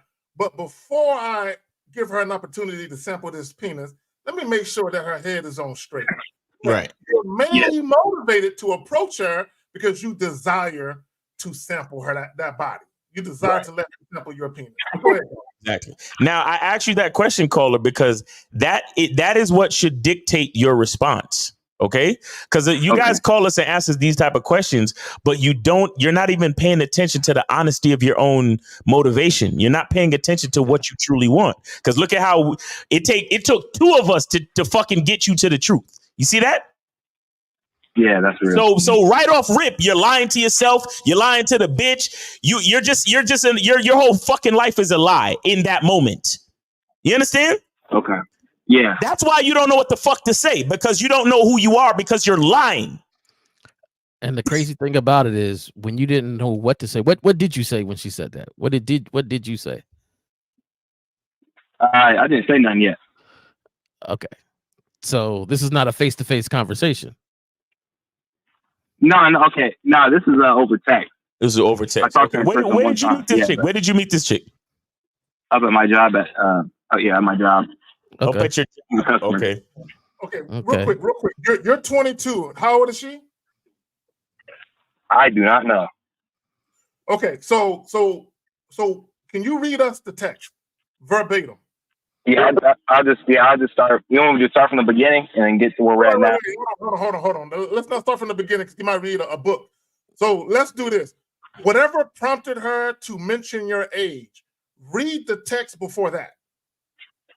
Okay, so I said, she just asked me. She said, how old are you? And then I responded, I'm gonna send you a picture of me. I'm gonna let you guess how old I am. And then she said, I don't know. That's why I'm asking. And I said, black don't crack like crack. I guess I'm 22. And then she said, oh, okay, you're young. Okay. I don't see nothing. Well, let me say this because we read into this on the Pineapple Show. Myself, 50, and Steve. Guys, when women ask them a pointed question, how old are you? Guess. Don't do that. Don't tell women to guess. Just tell them your age, man. Yeah.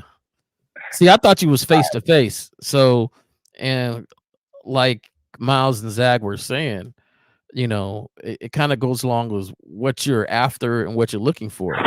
Now face to face, I'd have held my hand up and was like, I'm tall enough to ride that ride. Right. So, or, you know, I'm old enough to ride that ride and you know it. Like I'm not going to speak in a way or a manner that's not against whatever my goal is, and I'm not going to put myself down at the same time. See, listen, so you know, let me call it. Let me explain something to you. Now, there's nothing wrong with just being straightforward and answering the question. However, in certain situations like this, you are relinquishing a certain power to this bitch in the conversation. You understand? Yeah. That's why I asked you what your goal actually was. Now, if your goal is to smash, your answer, okay, with what you did, you sent her a picture, you did all that black don't crack shit, like that's, man. Now, if you were just trying to get to know her, answering the question straight out, oh yeah, I'm 22. That's one thing. That's bad and not so bad. But with your goal being that you're trying to smash, you should have been like, oh, you could have at least said this. I'm old enough to do what I'm trying to do with you. Boom. That should have been your answer. Because again, this is what it is. Whatever is in your mind is the most exciting shit in the world. I'm going to say that one more time for everyone listening. This is your mindset when you're talking to a woman. Whatever it's in your mind is the most exciting shit in the world. Don't care what nobody got to say. Now, what was in your mind was to smash. She says, how old are you? Every answer has to go in the direction that I'm trying to go in. What's the answer to the question? I'm old enough to do what I'm trying to do with you. And then she wouldn't even be worried about your age now. She would be asking, well, what you trying to do to me, young man? And now it's time for you to start telling her, listen, so I got this and that. I got a balcony on the 22nd floor, and I'm trying to bend you over that balcony and see if I can make the people on the street hear you yelling my fucking name. Whatever you want to say. But the bottom line is you got to direct the conversation based on your desire. Okay. Like, why did you want her to guess? I was just on some spontaneous shit, man. It was more so just me not trying to be like too boring, because I thought the conversation, I wasn't trying to like entertain her or nothing, but I thought the conversation was just kind of stale. So I just tried to liven it up. Okay. So my thing is this, right? A lot of times the things we do is to hide our own inadequacies. Right? It's just things that we do. And a lot of times the things we're mad at, things that we, kind of get disturbed or stumped on, it's because we're trying to hide something. Like, okay, I know you're older. I'm only 22. Like, it shouldn't be I'm only 22. I'm 22 years old. Like, you didn't go down you didn't go down anywhere and be like, hey, let me choose to be 22 and let me choose. You're 22 years old. You can't change that. So when somebody asks you the age, I'm 22. Now what's up? Okay. Like, what's your reserve with it? I don't have a reserve with it. Right. There's nothing in my head that's saying I need to pump any brakes. Right. Now, if she goes, oh, you're just a little too young for me and things like that. Okay, that's on you. That ain't on me. Right. You could miss out on this young energy if you want to. You know what I'm saying? Like, I'm never going to put myself down. There's enough things in this world that's going to put you down or say stuff we shouldn't add to it. Don't be the person putting yourself down. And real quick, if the caller is listening, 513, please, if you're listening, when we're done with this caller, please call back. The Skype is not allowing me to merge the calls right now. But caller, go ahead. Did you have any other questions, or what were we doing? Did we want to read the text? Did we want to continue? What was the whole thing? So when she said you're young, did she say you're too young or you're young? No, she just said I'm young. Okay, you ain't got no problem. You don't have to respond directly to what she said.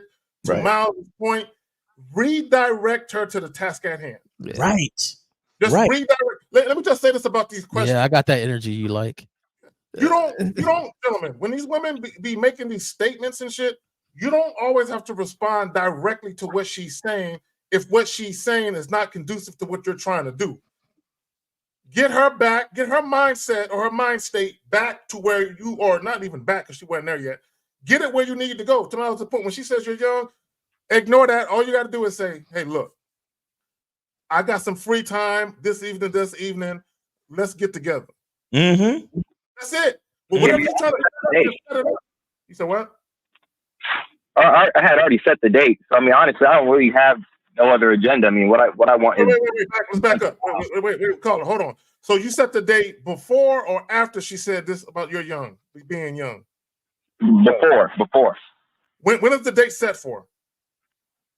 It's next Friday, because that's when I'm off. Okay, like next I said, Friday. you ain't got no issue. You ain't got no issue, man.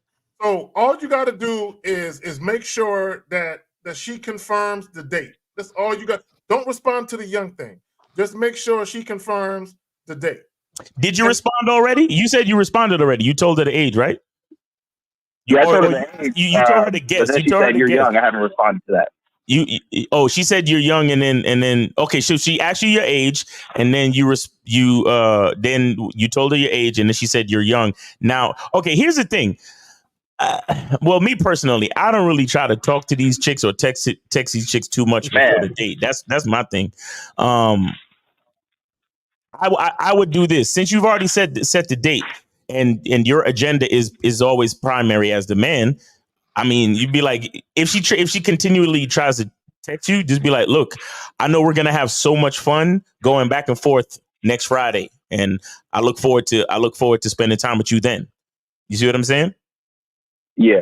So you want to kind of, I mean, if you want to talk to her, then fine, but I think you should spend more time directing her to, hey, we gonna see each other on the date. We don't really need to be doing all this fucking texting back. And that's the difference between her saying you're young and you're only 22 compared to the guy I'm seeing is 22. Right. Because the maturity level, it don't matter the age, it matters the maturity level. Right. So my thing is the way you respond, she's getting her keys from that. Yep. Which is saying, okay, he's 22, but he ain't a young 22. He's 22. He's a man that is 22 years old. Right. Okay. So caller, you said you don't know how old she is. Does she look like she in her 30s or 40s to you?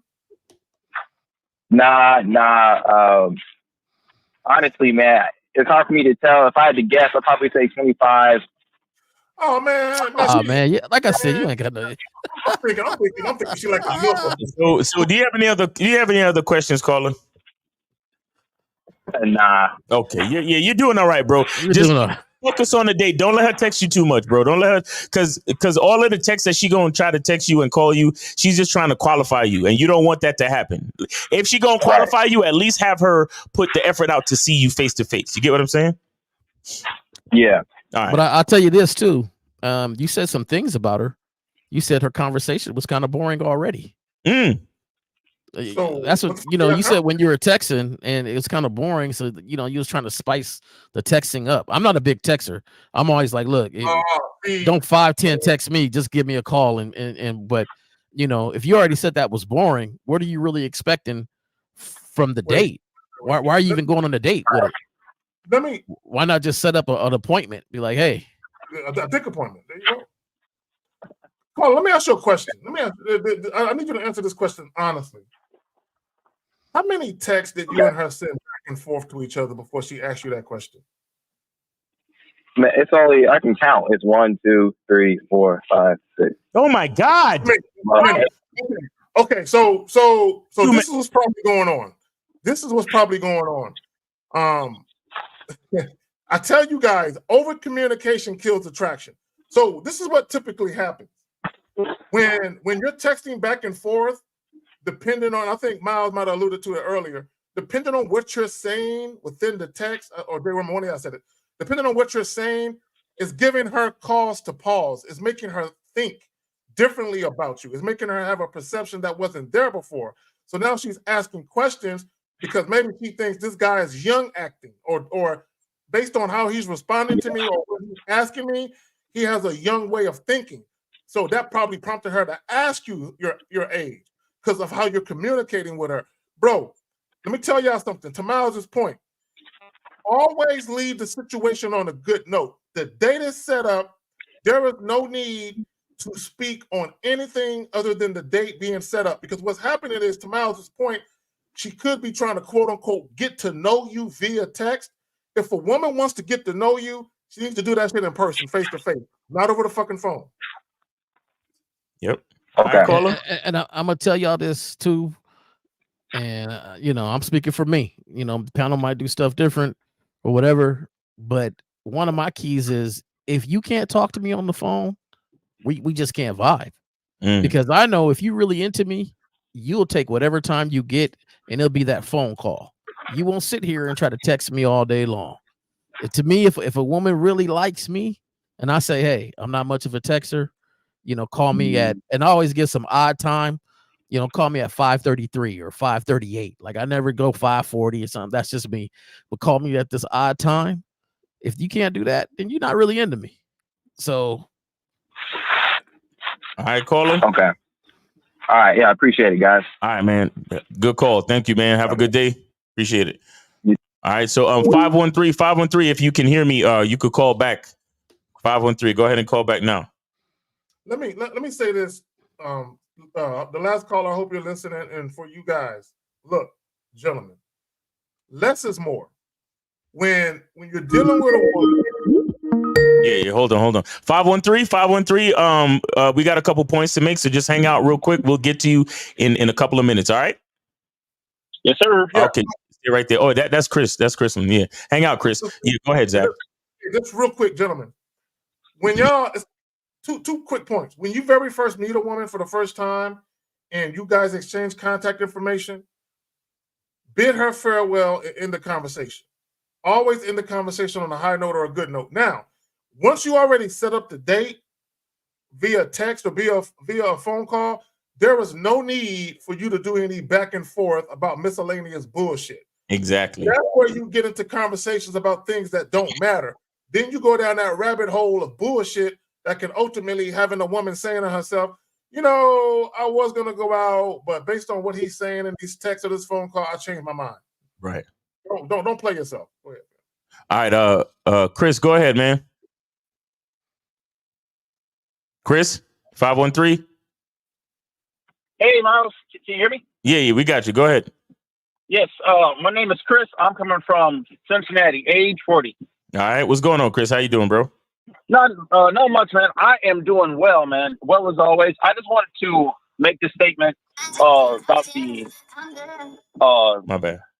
Hello? Yeah, go ahead. Hello? Something's going on in the background. No. My bad. Go ahead. You good? No, I just wanted to make a statement on this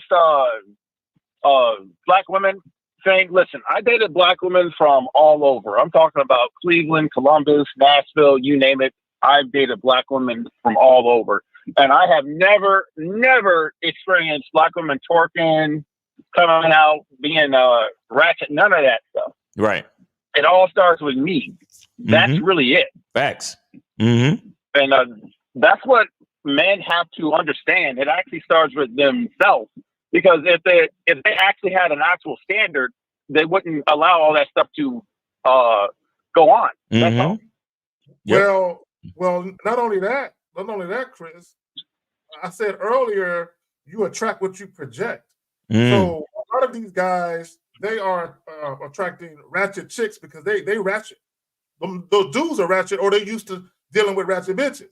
Because I've never I don't encounter that shit either. I don't see 99% of the shit that these dudes talk about on the internet. I don't witness and see that shit. I just don't.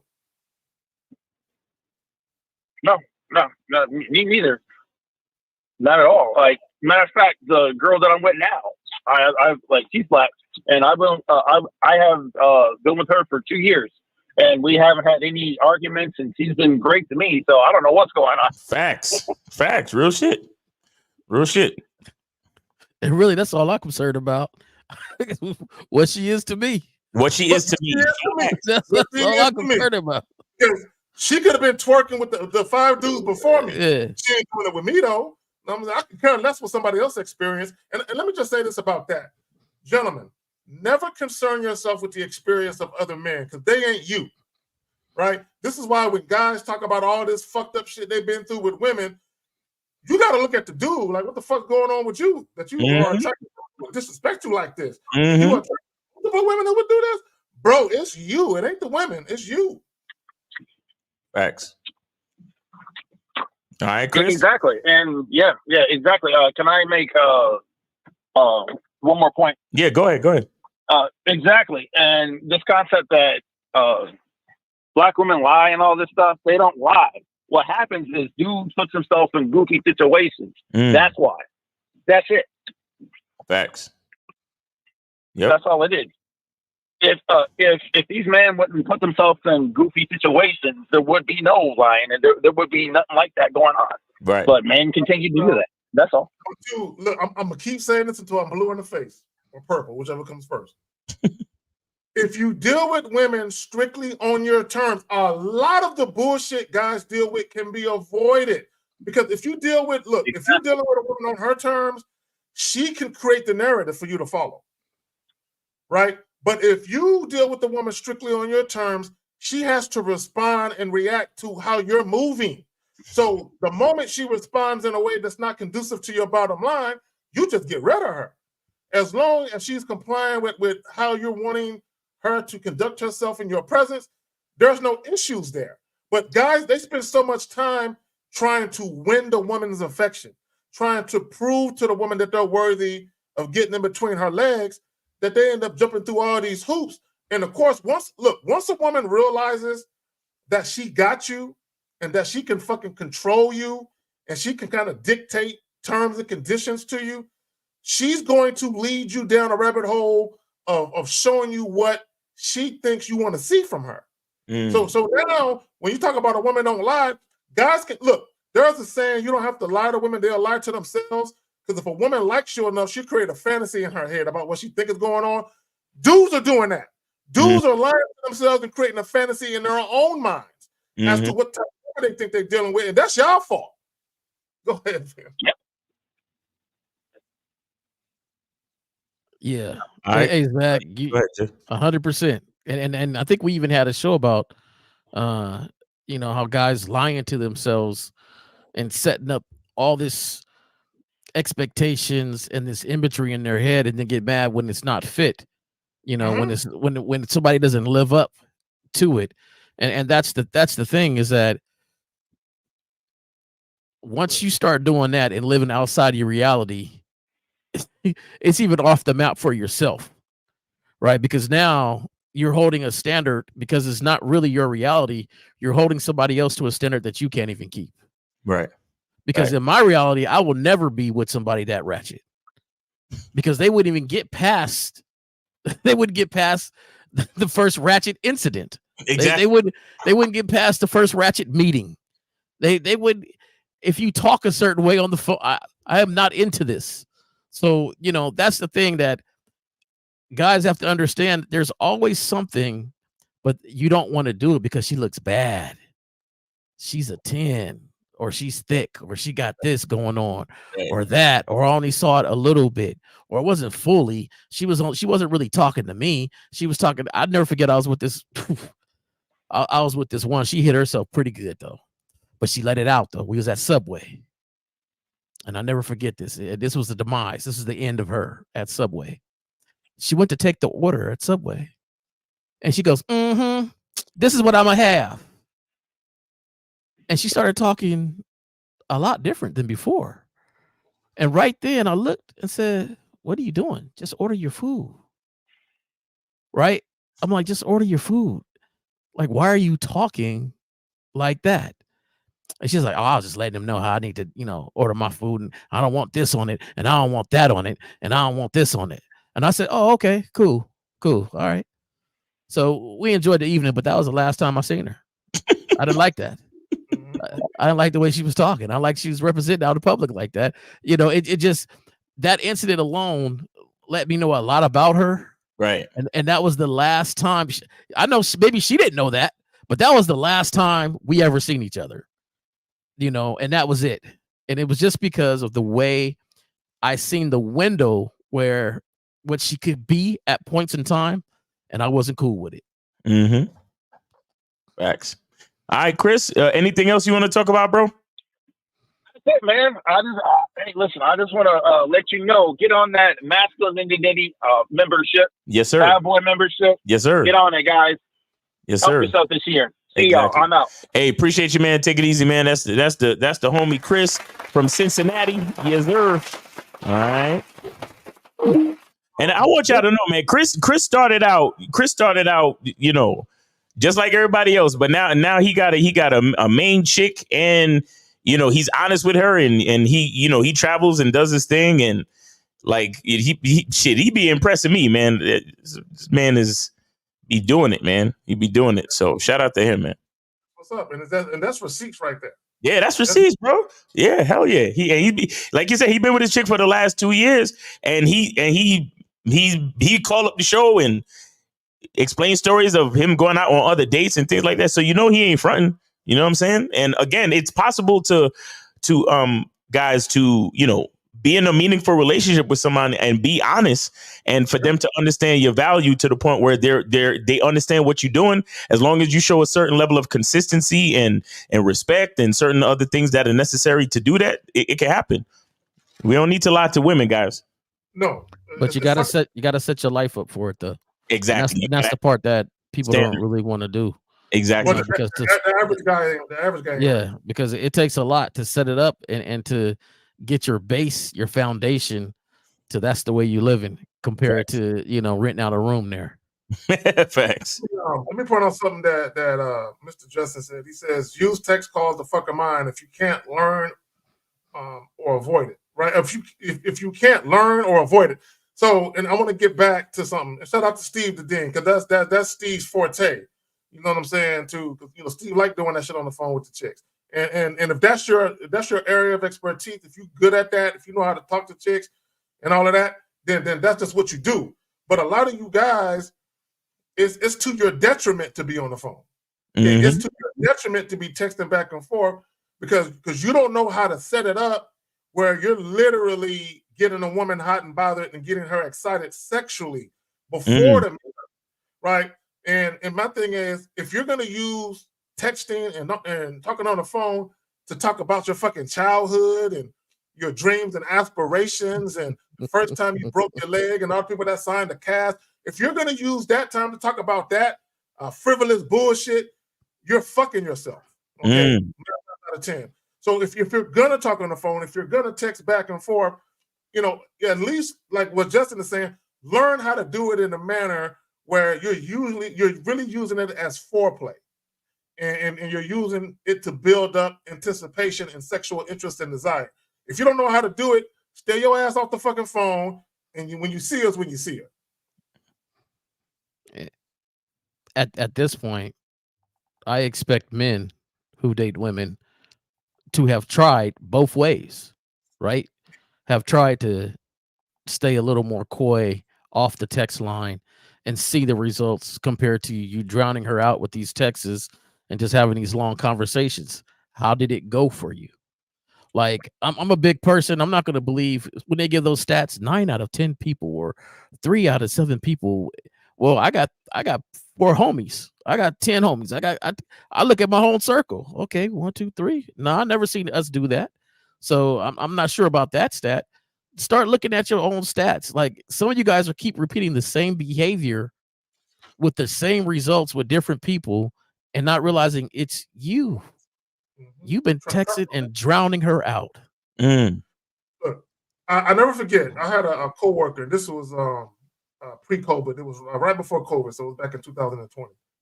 And she was the type of chick. She was single, and she was out there with it. You know what I'm saying? She was into casual dating. She loved to get her fuck on, and she talked about it. She talked about all her Tinder dates and fucking dudes in cars. That was her thing. She liked talking about that shit.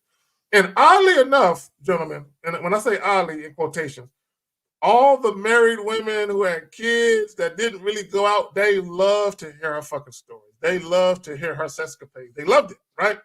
And I remember she was talking about this one dude, and she met this dude on Tinder, or she met with this dude, and she had already made up her mind that she was gonna fuck him, right? Until he started messaging her back and forth on the Tinder app. Back and forth. And ultimately what made her decide not only not to have sex with him, but she decided not to even go out with him.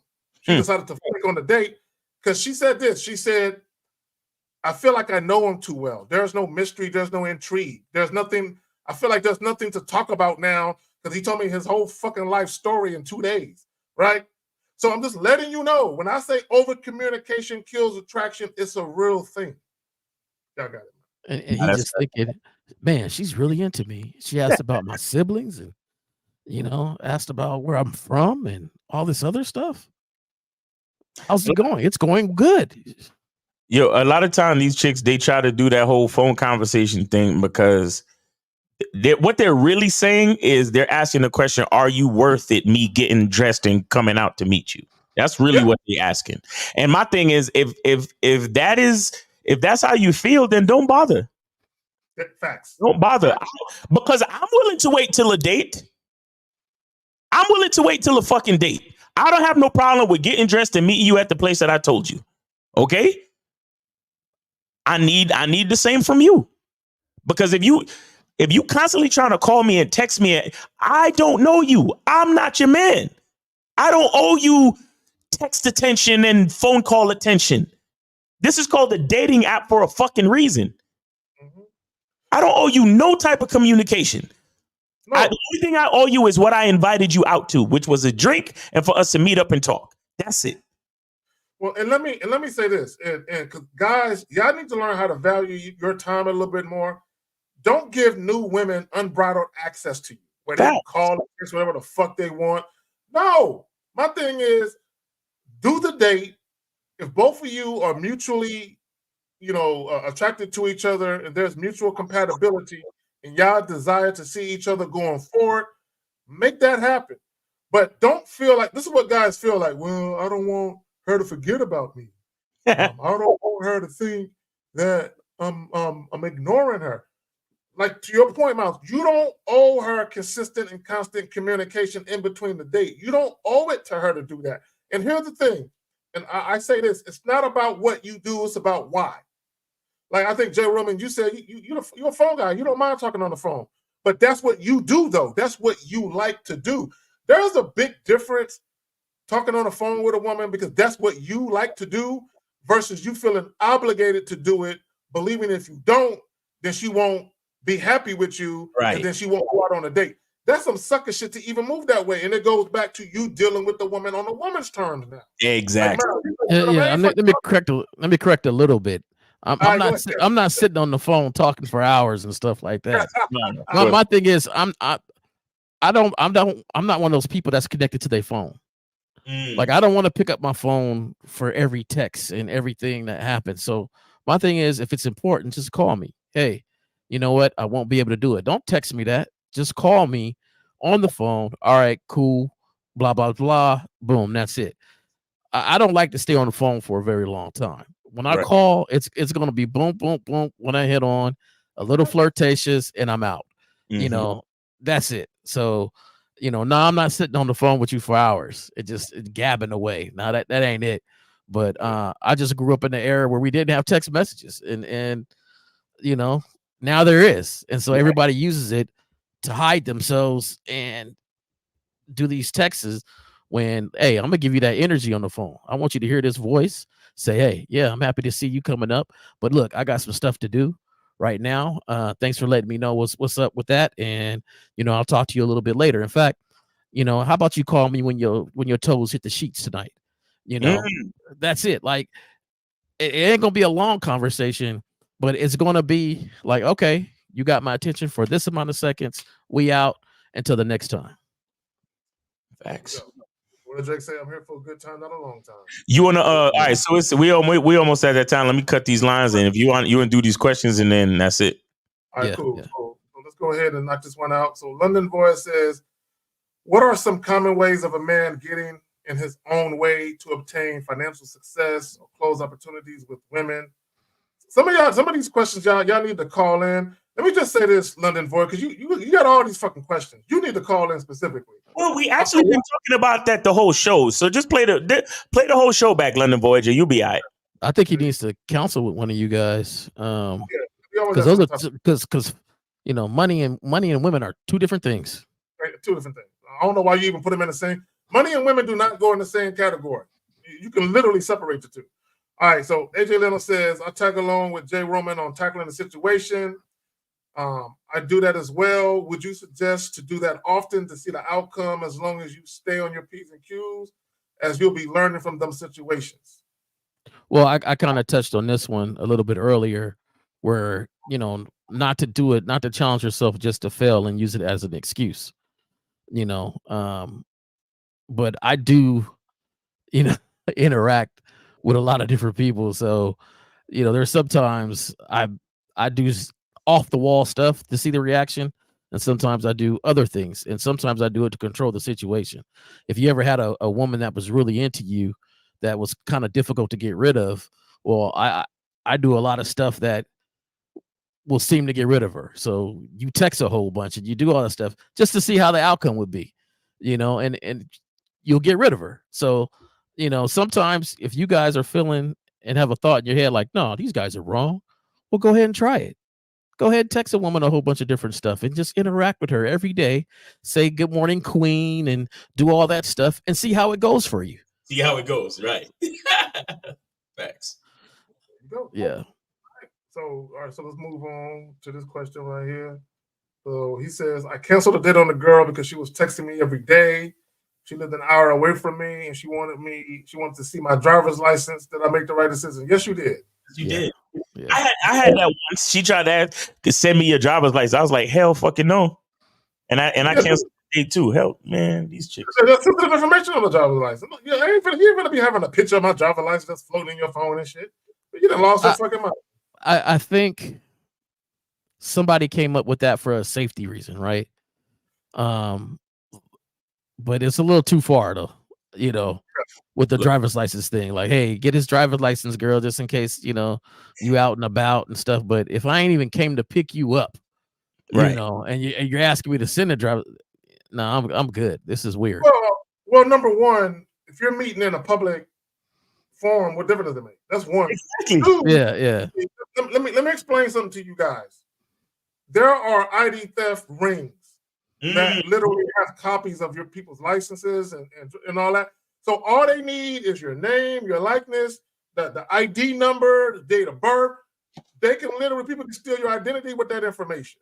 You know what I'm saying? Never send it. No. And she's like, got him. If the chick is that scary, she need to stay her ass at home any fucking way. Right. Yeah. Hey, you don't want to be without her. You don't want to be with her out and about. If she that scary. Hell no. A picture of my license, bitch? Are you serious? But let me just say this. Now, texting every day, that's kind of on you because a lot of you guys are afraid to shut that shit down. The first time it happens, y'all kind of, well, I'm just going to ignore it. No. Respond to, hey, what you need? Well, I'm just seeing how you doing. And I'm doing fine. Look, I'm busy. I look forward to seeing you Friday. I'll see you then. Enjoy the rest of your day. Boom. Mm-hmm. That's it. If she got a problem with it, then literally fuck her then. If she got a problem with it. This is the thing though that I think I'm a push back just a little bit. And I think it's because some guys can't relate because they're not busy. There you go. They don't mind the intention and they don't mind the texting and they think that she's really into them, so they respond back, and maybe they joke, maybe they laugh, and I just think that you need to fulfill your life with so much more stuff that you are busy to say that, because I don't want you misrepresenting yourself if you're not busy, because the next time she tries it out, you're going to respond and you're going to forget, like, oh snap, I meant to tell her I was busy again, like, so I think for most guys, if you're not busy and you can text and do that stuff all day, you might want to reflect on other areas of your life and make it a little more fuller. I believe in a balanced lifestyle. So just in my household, there's a time that I read, there's a time that I watch TV, there's a time I play a video game, the time I do my projects, a time I do certain things, because I like to be a balanced person. And I think that's a goal continuously of mine forever. So be a little more full in your life where you just ain't waiting for it to text back and to respond. All right, so that's it on questions. There is a statement. Bro King says the standard is always more important than the result. Yes. And that's the problem. Even when we talk about how you self-sabotage your own dating experiences, if you have a standard, you're not dealing with women that don't meet or exceed that standard. Right. Okay, you're not. The problem with guys, they really don't have no standards because they literally allow how attractive the woman is to influence how they move with the woman. Also, another thing that guys are guilty of, y'all allow how a woman feels about you to influence you. Meaning, you could be dealing with a woman, and because she seems to care about you, she seems to like you a lot, you allow that to interfere with how you interact with her. Well, she likes me a lot. Maybe I should hang out with her more and talk to her more because she likes me. And because she likes me, maybe I could hurt her feelings if I don't acknowledge certain things. No! You don't owe it to her to change how you're interacting with her simply because she is showing that she likes you a certain way. No. Still move how you move. Still stick to the script of your timeline. When I say your timeline, this is what I mean. Shout out to Miles and Lucario. They talk about getting a woman for 12 to 18 months. If that's your timeline, stick to your timeline no matter what the woman is showing you.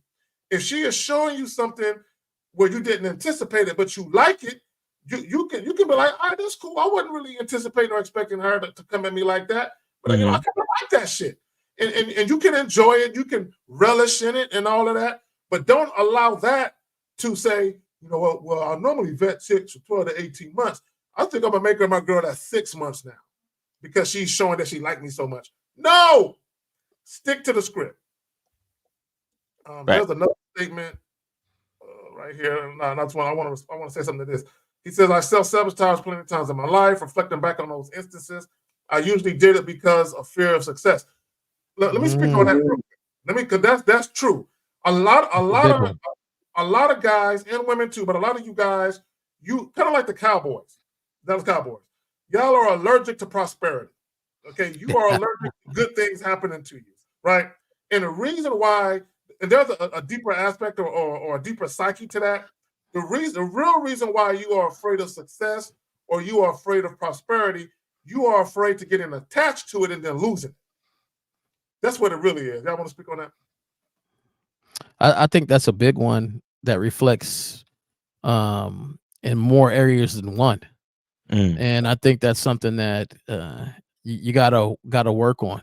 There's a lot of people that's afraid to succeed, and mainly because they don't want to try so hard and fail.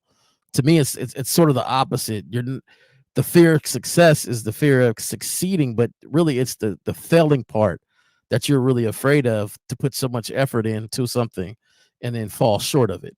And so instead of doing that, a lot of people say, I'm afraid to succeed. No. It's the process that you're afraid of going through, and then understanding that it could fail or it could go a different way. And I think that that's something that should be worked on in all aspects of your life. And I'm glad that this person recognizes that in themselves. So that's something they begin to start doing. Because that'll hold back so much stuff in your life. You can't be afraid. You can't. One of my favorite quotes from Michael Jordan is, "I failed over and over again, and that is why I succeed. And it was that quote was underneath a stats of his where he hit the game-winning shot so many times, but then it also has he missed the game-winning shot so many different times. He missed this shot so many different times. And if you don't take that shot, you definitely are not going to succeed, but you're always going to fail. And that's the point where you can't be afraid of failing. You got to start working toward the success. So, well, I would say this about your failures. You actually learn more from your failures than you do your successes, right? Because if you have, this is why when a caller called earlier and he was talking about he was used to getting things popping with chicks, and then he got to the point where he wasn't. When you have a lot of success and you really don't have anything bad happen, you get comfortable, right? So a lot of times when you do have failures introduced to you, you learn a lot about your patience, your level of tolerance, your temperament. You learn a lot about yourself, and then you also learn how, okay, a lot of my successes were just lucky. It wasn't because I had the proper preparation and I made some great decisions based on my knowledge, experience, and wisdom. I was just lucky, right time, right place type of shit. Like Miles, you always say, macking on accident. I'm talking about walking out the house and tripping over the welcome mat into some pussy. You just right time, right place, a chick was feeling you, but you don't actually know how to be attractive, which is why you have this imbalance of success when dealing with women, because you don't actually know how to be attractive. You just end up right time, right place. We do got another question if y'all want to answer that. Yeah, go ahead. Okay, let me pop it up. I just saw it. Where did it go? And in the middle of that, I just want to say that when you do have I forgot which one of y'all coined this, a dope lifestyle. I think it was somebody. He's not on the show anymore. Coach EO, right? Yep. So I just had surgery on my leg and stuff like that, and they gave me these forms to answer, and it said how much pain is your injured area in, and it was substantial. Like, yeah, this is 7. How much? And then it asked me questions about depression, right? Like, how is your interaction with your friendships and stuff like that? Oh, that's excellent, right? So there was a contradiction, right? There's so much stuff in pain, but I'm still having this excellent, dope lifestyle. Right. What, they didn't believe you? Right. So they sent it to me again, and I had to answer it again. I answered that thing like 4 times before I went, to surgery. And I'm sitting here like understanding, like, yo, this right here that I'm dealing with is just a bucket in my, a drop of, in my fulfilled life. Like, this is nothing. Pain is nothing right now because the other stuff is so fulfilling. Right. I'm not depressed about anything. I have great relationships with people.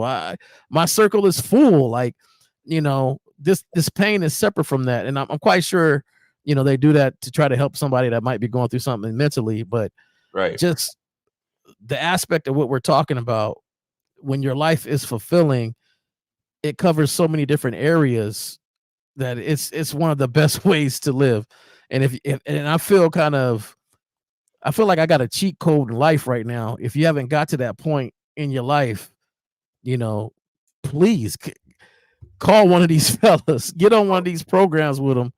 Because everybody deserves to feel like that. Everybody deserves to feel like that in their life. You definitely get a cheat code in life when you really start to know yourself and start living the way you want to live. So I used to say, and it used to offend some people, I used to say I'm God's favorite. I'm God's favorite, right? Because there were so many mistakes and things that I did where I should have been really fucked up in the game. But my mother, God bless the dead, she used to always say, I don't know how the fuck you always land on your feet. Always. How you get so fucking lucky. And where shit that should happen to you, you just avoid the most fucked up shit. I used to make some dumbass fucking decisions, right? And I just got but when I did actually get dinged a couple of times and it actually cost me, I learned from it, and I feel like I was just in a better position, and I'm blessed and highly favored. But let me go ahead and get to AJ Leno. Texting her "Good morning, Queen" and double texting is too much. I mean, situations like if a girl don't kiss on the first date, but you end up smashing and it ends up being on your roster or giving. Bro, this is a statement, nigga. This ain't no question, dog. What you talking about? Yeah, y'all need to. This nigga made a statement. First of all, let me just say this because I had a guy ask me a question. He asked me, it was a consultation I did last night where he tried to go in for a kiss and the chick turned her face and she said this to him. You need to get to working on that second date, right? She turned her face and told him to get to working on the second date. Now, prior to her doing that, they're on the first date, right? So there were red flags. Right. She showed him that she was not attracted to him. So when he was talking to me and he told me that he went in for the kiss and she turned her head, I'm like, it was predictable that was going to happen because of what happened. So he did a date, and the date was at a specialty dessert beverage place. Right. Where they have gourmet hot chocolate, shit like that. So he sets up the date. She shows up and she tells him while on the date, yeah, I usually don't drink hot chocolate and I really don't like coming downtown. So I'm like, bro, she complaining on the date about the venue, right? And then towards the end of the date, when you go to kiss her and she move her face, that's predictable that was going to happen. So I told him, you should have ended the date after she complained about it. You know what I'm saying? If you had something you were finishing, you'd be like, hey, you know what? I'm going to go ahead and finish up my drink. And after that, we can go ahead and bid each other good night. Yeah, so, appreciate you coming out, but it ain't going to work because she complained. But the fact that you walked her to a car and you're trying to kiss her, that never should have happened because of the complaining. So I just want guys to understand this. When a woman shows that she's ungrateful or unappreciative, don't fuck with her after that. Facts. How good she look to you. But go ahead, y'all got it. Nah, real shit. But I don't understand. I don't really understand what's going on with the question. What is he trying to figure out? I don't know. What ends up being on your roster, giving her a second chance. What was it? I don't understand. AJ Lino, he be on my lives. He be asking these complicated questions. I don't know why he don't schedule more consultations. I don't know. Maybe he ain't there yet. But he be asking these super complicated questions all the time. Is he asking that if she doesn't kiss on the first date, but he smashes, do you charge it or give her a second chance? But it ends up being on your roster or giving her a sec. I don't understand. First of all, I have never texted a woman. I've never even called a woman. I know why it's hard for us to understand. See, it's hard for us to understand because we wouldn't let it get this far. Right. Because if something happened that we didn't like, that's would have been it. We're not giving up anything. There's nothing to give up. If it doesn't fit, it don't fit. If she kiss on the first date, I don't know if I would have even went on the second one. Yeah. You know what I mean? So I don't know. Well, and he said, "What if you end up smashing?" See, I don't know. Did he go on to quote unquote end up smashing? Like, what are we talking? Yeah. So when you say end up smashing, that implies that you kept trying, right? And yo, AJ Lino, man, stop acting like you don't know us, man. You fucking call in, nigga. Like, but I mean, not now because the show is over. But you be asking these complicated ass questions. Call in. It's a free call. And then peep this out. So if he wind up smashing, was he mad she didn't kiss him? Is that your worry now? You ended up smashing and she's on the roster. So why are we even thinking about like? Hey dog, I smashed, but she didn't kiss me, so I can't deal with that. What it sound like? This is what it sound like he's saying. Yeah, all the shit that you should charge a chick for, I gave her a second chance and it worked in my favor. I still end up getting the pussy on the back end after all. Bro, there is no women. Your ass ain't fat enough. Your breast ain't supple enough. Your smile ain't cute enough for me to give you a second chance after that bullshit. Look. This is your pussy, right? Keep your shit. That's not keep your shit. I don't want it. Keep your shit. Look, I'm not compromising my honor, my integrity, and my dignity for no pussy. It ain't happening. There we go. There we go.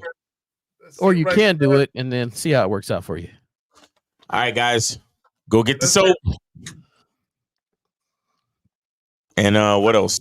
Oh, we got Lucario's going live at 5, I think. At 5 this afternoon, 5 p.m. Eastern time. Lucario's going live. And then we got Real Game No Theory tomorrow, 12 noon Eastern time. Oh, and we also have the Masculine Identity membership meeting tomorrow at 6 p.m. So if I sent the email blast out. So if you got that and you got the link, make sure you're on time because it's a limited amount of seats on the platform that I'm doing it on. So it's very limited. So make sure you try to get there maybe 10 minutes early. So maybe get there like 5:50 p.m. so we could get the meeting popping. Also, let me say this for the people watching. Just in case you didn't notice, at the very top of the screen, you can see PayPal joints, Cash App joints. Whether it be today's show or a show in the future, feel free to utilize that information up there. There you go. Okay, let me say this real quick. Yes, Ambition, I did binge watch Griselda. Yes, I liked it. I'm feeling it. I can't wait for them to come out with more episodes or a second season. It was dope. Well, now, I'm not sure if it's done. No, is it made by the same folks that made like the Narco and I don't know who was it made by. Those sort of old girl, what's her name? Sophia Viagra, whatever her name is. Vergara. She plays and the real Griselda Blanca was not cute. You know what I'm saying? Old girl is, so I don't know how that. But for those of you who hadn't seen it. There's some very interesting scenes in there, Did any of y'all see the Book of Clarence? I haven't seen it yet. Y'all niggas is sleeping on this movie, bro. Like what the fuck? I am. I'm sleeping on this movie. Yo, that shit only made like 4 or 5 million at the box office. I am sleeping on it. I can't. You see, that's why black people can't have shit. We don't fucking. I'm not gonna lie, dog. I'll tell you straight up right now. I seen the previews and stuff, and I just had no desire to go see it. Like it didn't catch me. It didn't catch me. It just. I don't know why. I just had no desire to go see that movie. It's a good movie. It got game in it. It got action. It got good acting. It's a dope fucking movie, man. Go see the fucking movie, man. No, the guy's a good actor though. What's his name? $1 billion fucking dollars. $1 billion. Fucking Book of Clarence cost $40 million to make, and it only made 4 at the fucking box office. I'm upset. Yeah. I'm upset. Yeah, I'm gonna check it out. I got some ties to that the actor there. You know? Yeah, I know his pops pretty well. So Lakeith. Yeah. So, I'm gonna check it out. And his pops, man.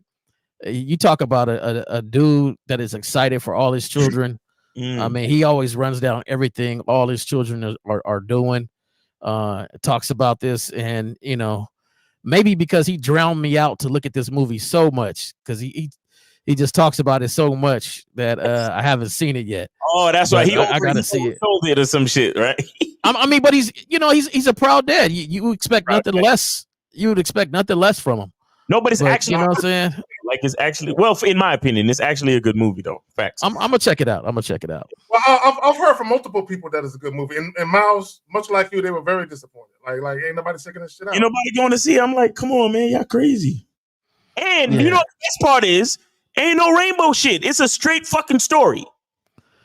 Literally. I'm glad you said that. There's not I mean, you could always make inferences and you can make reaches, but as far as I could tell, there was no woke agenda or extra shit trying to be, you know what I'm saying? It's just a good movie, bro. And I'm mad people not checking it out, because I want movies like that to actually make a comeback so we could stop all this fucking woke shit and actually just go be entertained for a couple of hours, and that's it, instead of some fucking organization trying to push some fucking agenda and trying to include this and include that and force it down my fucking throat, so to speak. Pause. Can't stand all of this shit. Man, look. Hollywood needs to get back to just entertaining people. If people want to be woke and they want to, let them see that information on their own and shit. See, American Fiction is another good movie. However, there's a good like 25% of the movie that's on some fucking rainbow shit.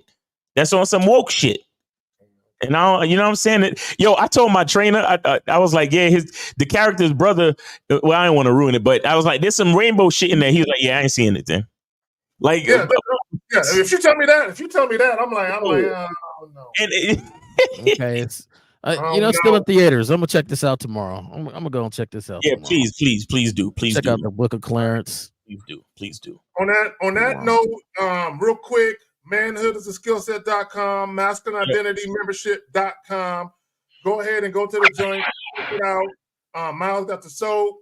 J. Roman, you got anything coming up? Yeah, I'll be on there with 1950. We'll be bringing back the cigar lounge that we're doing on Monday. If things don't get busy, Monday's a big work day for us. Okay. So we try to squeeze these things in. So we're gonna try to do that this Monday, and then some other stuff during the week. I'm trying to remember. My mind just went blank. 1950s program there. Oh, Gateway to Game. That's right. Gateway2game.com. Check that out. Yep. Check that he out. got a weekly news thing on there. I see Lucario on there. Yeah. It was pretty dope the way that's all presented for memberships. So check that out. I will say this, like I'm coming late to this portion of helping people. Helping people and talking about what I consider just life, on this daily thing that we live on and how we live and how great it is. But I really see the work that these cats have done prior to, and I see my cousin there, 1950, join on and do a lot of stuff. And I see the value that you guys try to bring to your programs. That's just even more than just knowledge and the multiple videos and the things. And that takes a lot of work. It takes a lot of work. And I'm trying to etch out time in my day to really get to it, present it as professional as you guys do.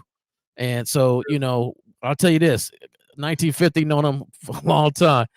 When he tries to present stuff, it's with the most professionalism and the to the utmost that he could do. And so that's what he's done. The Gateway to Game, check it out. Check out the membership.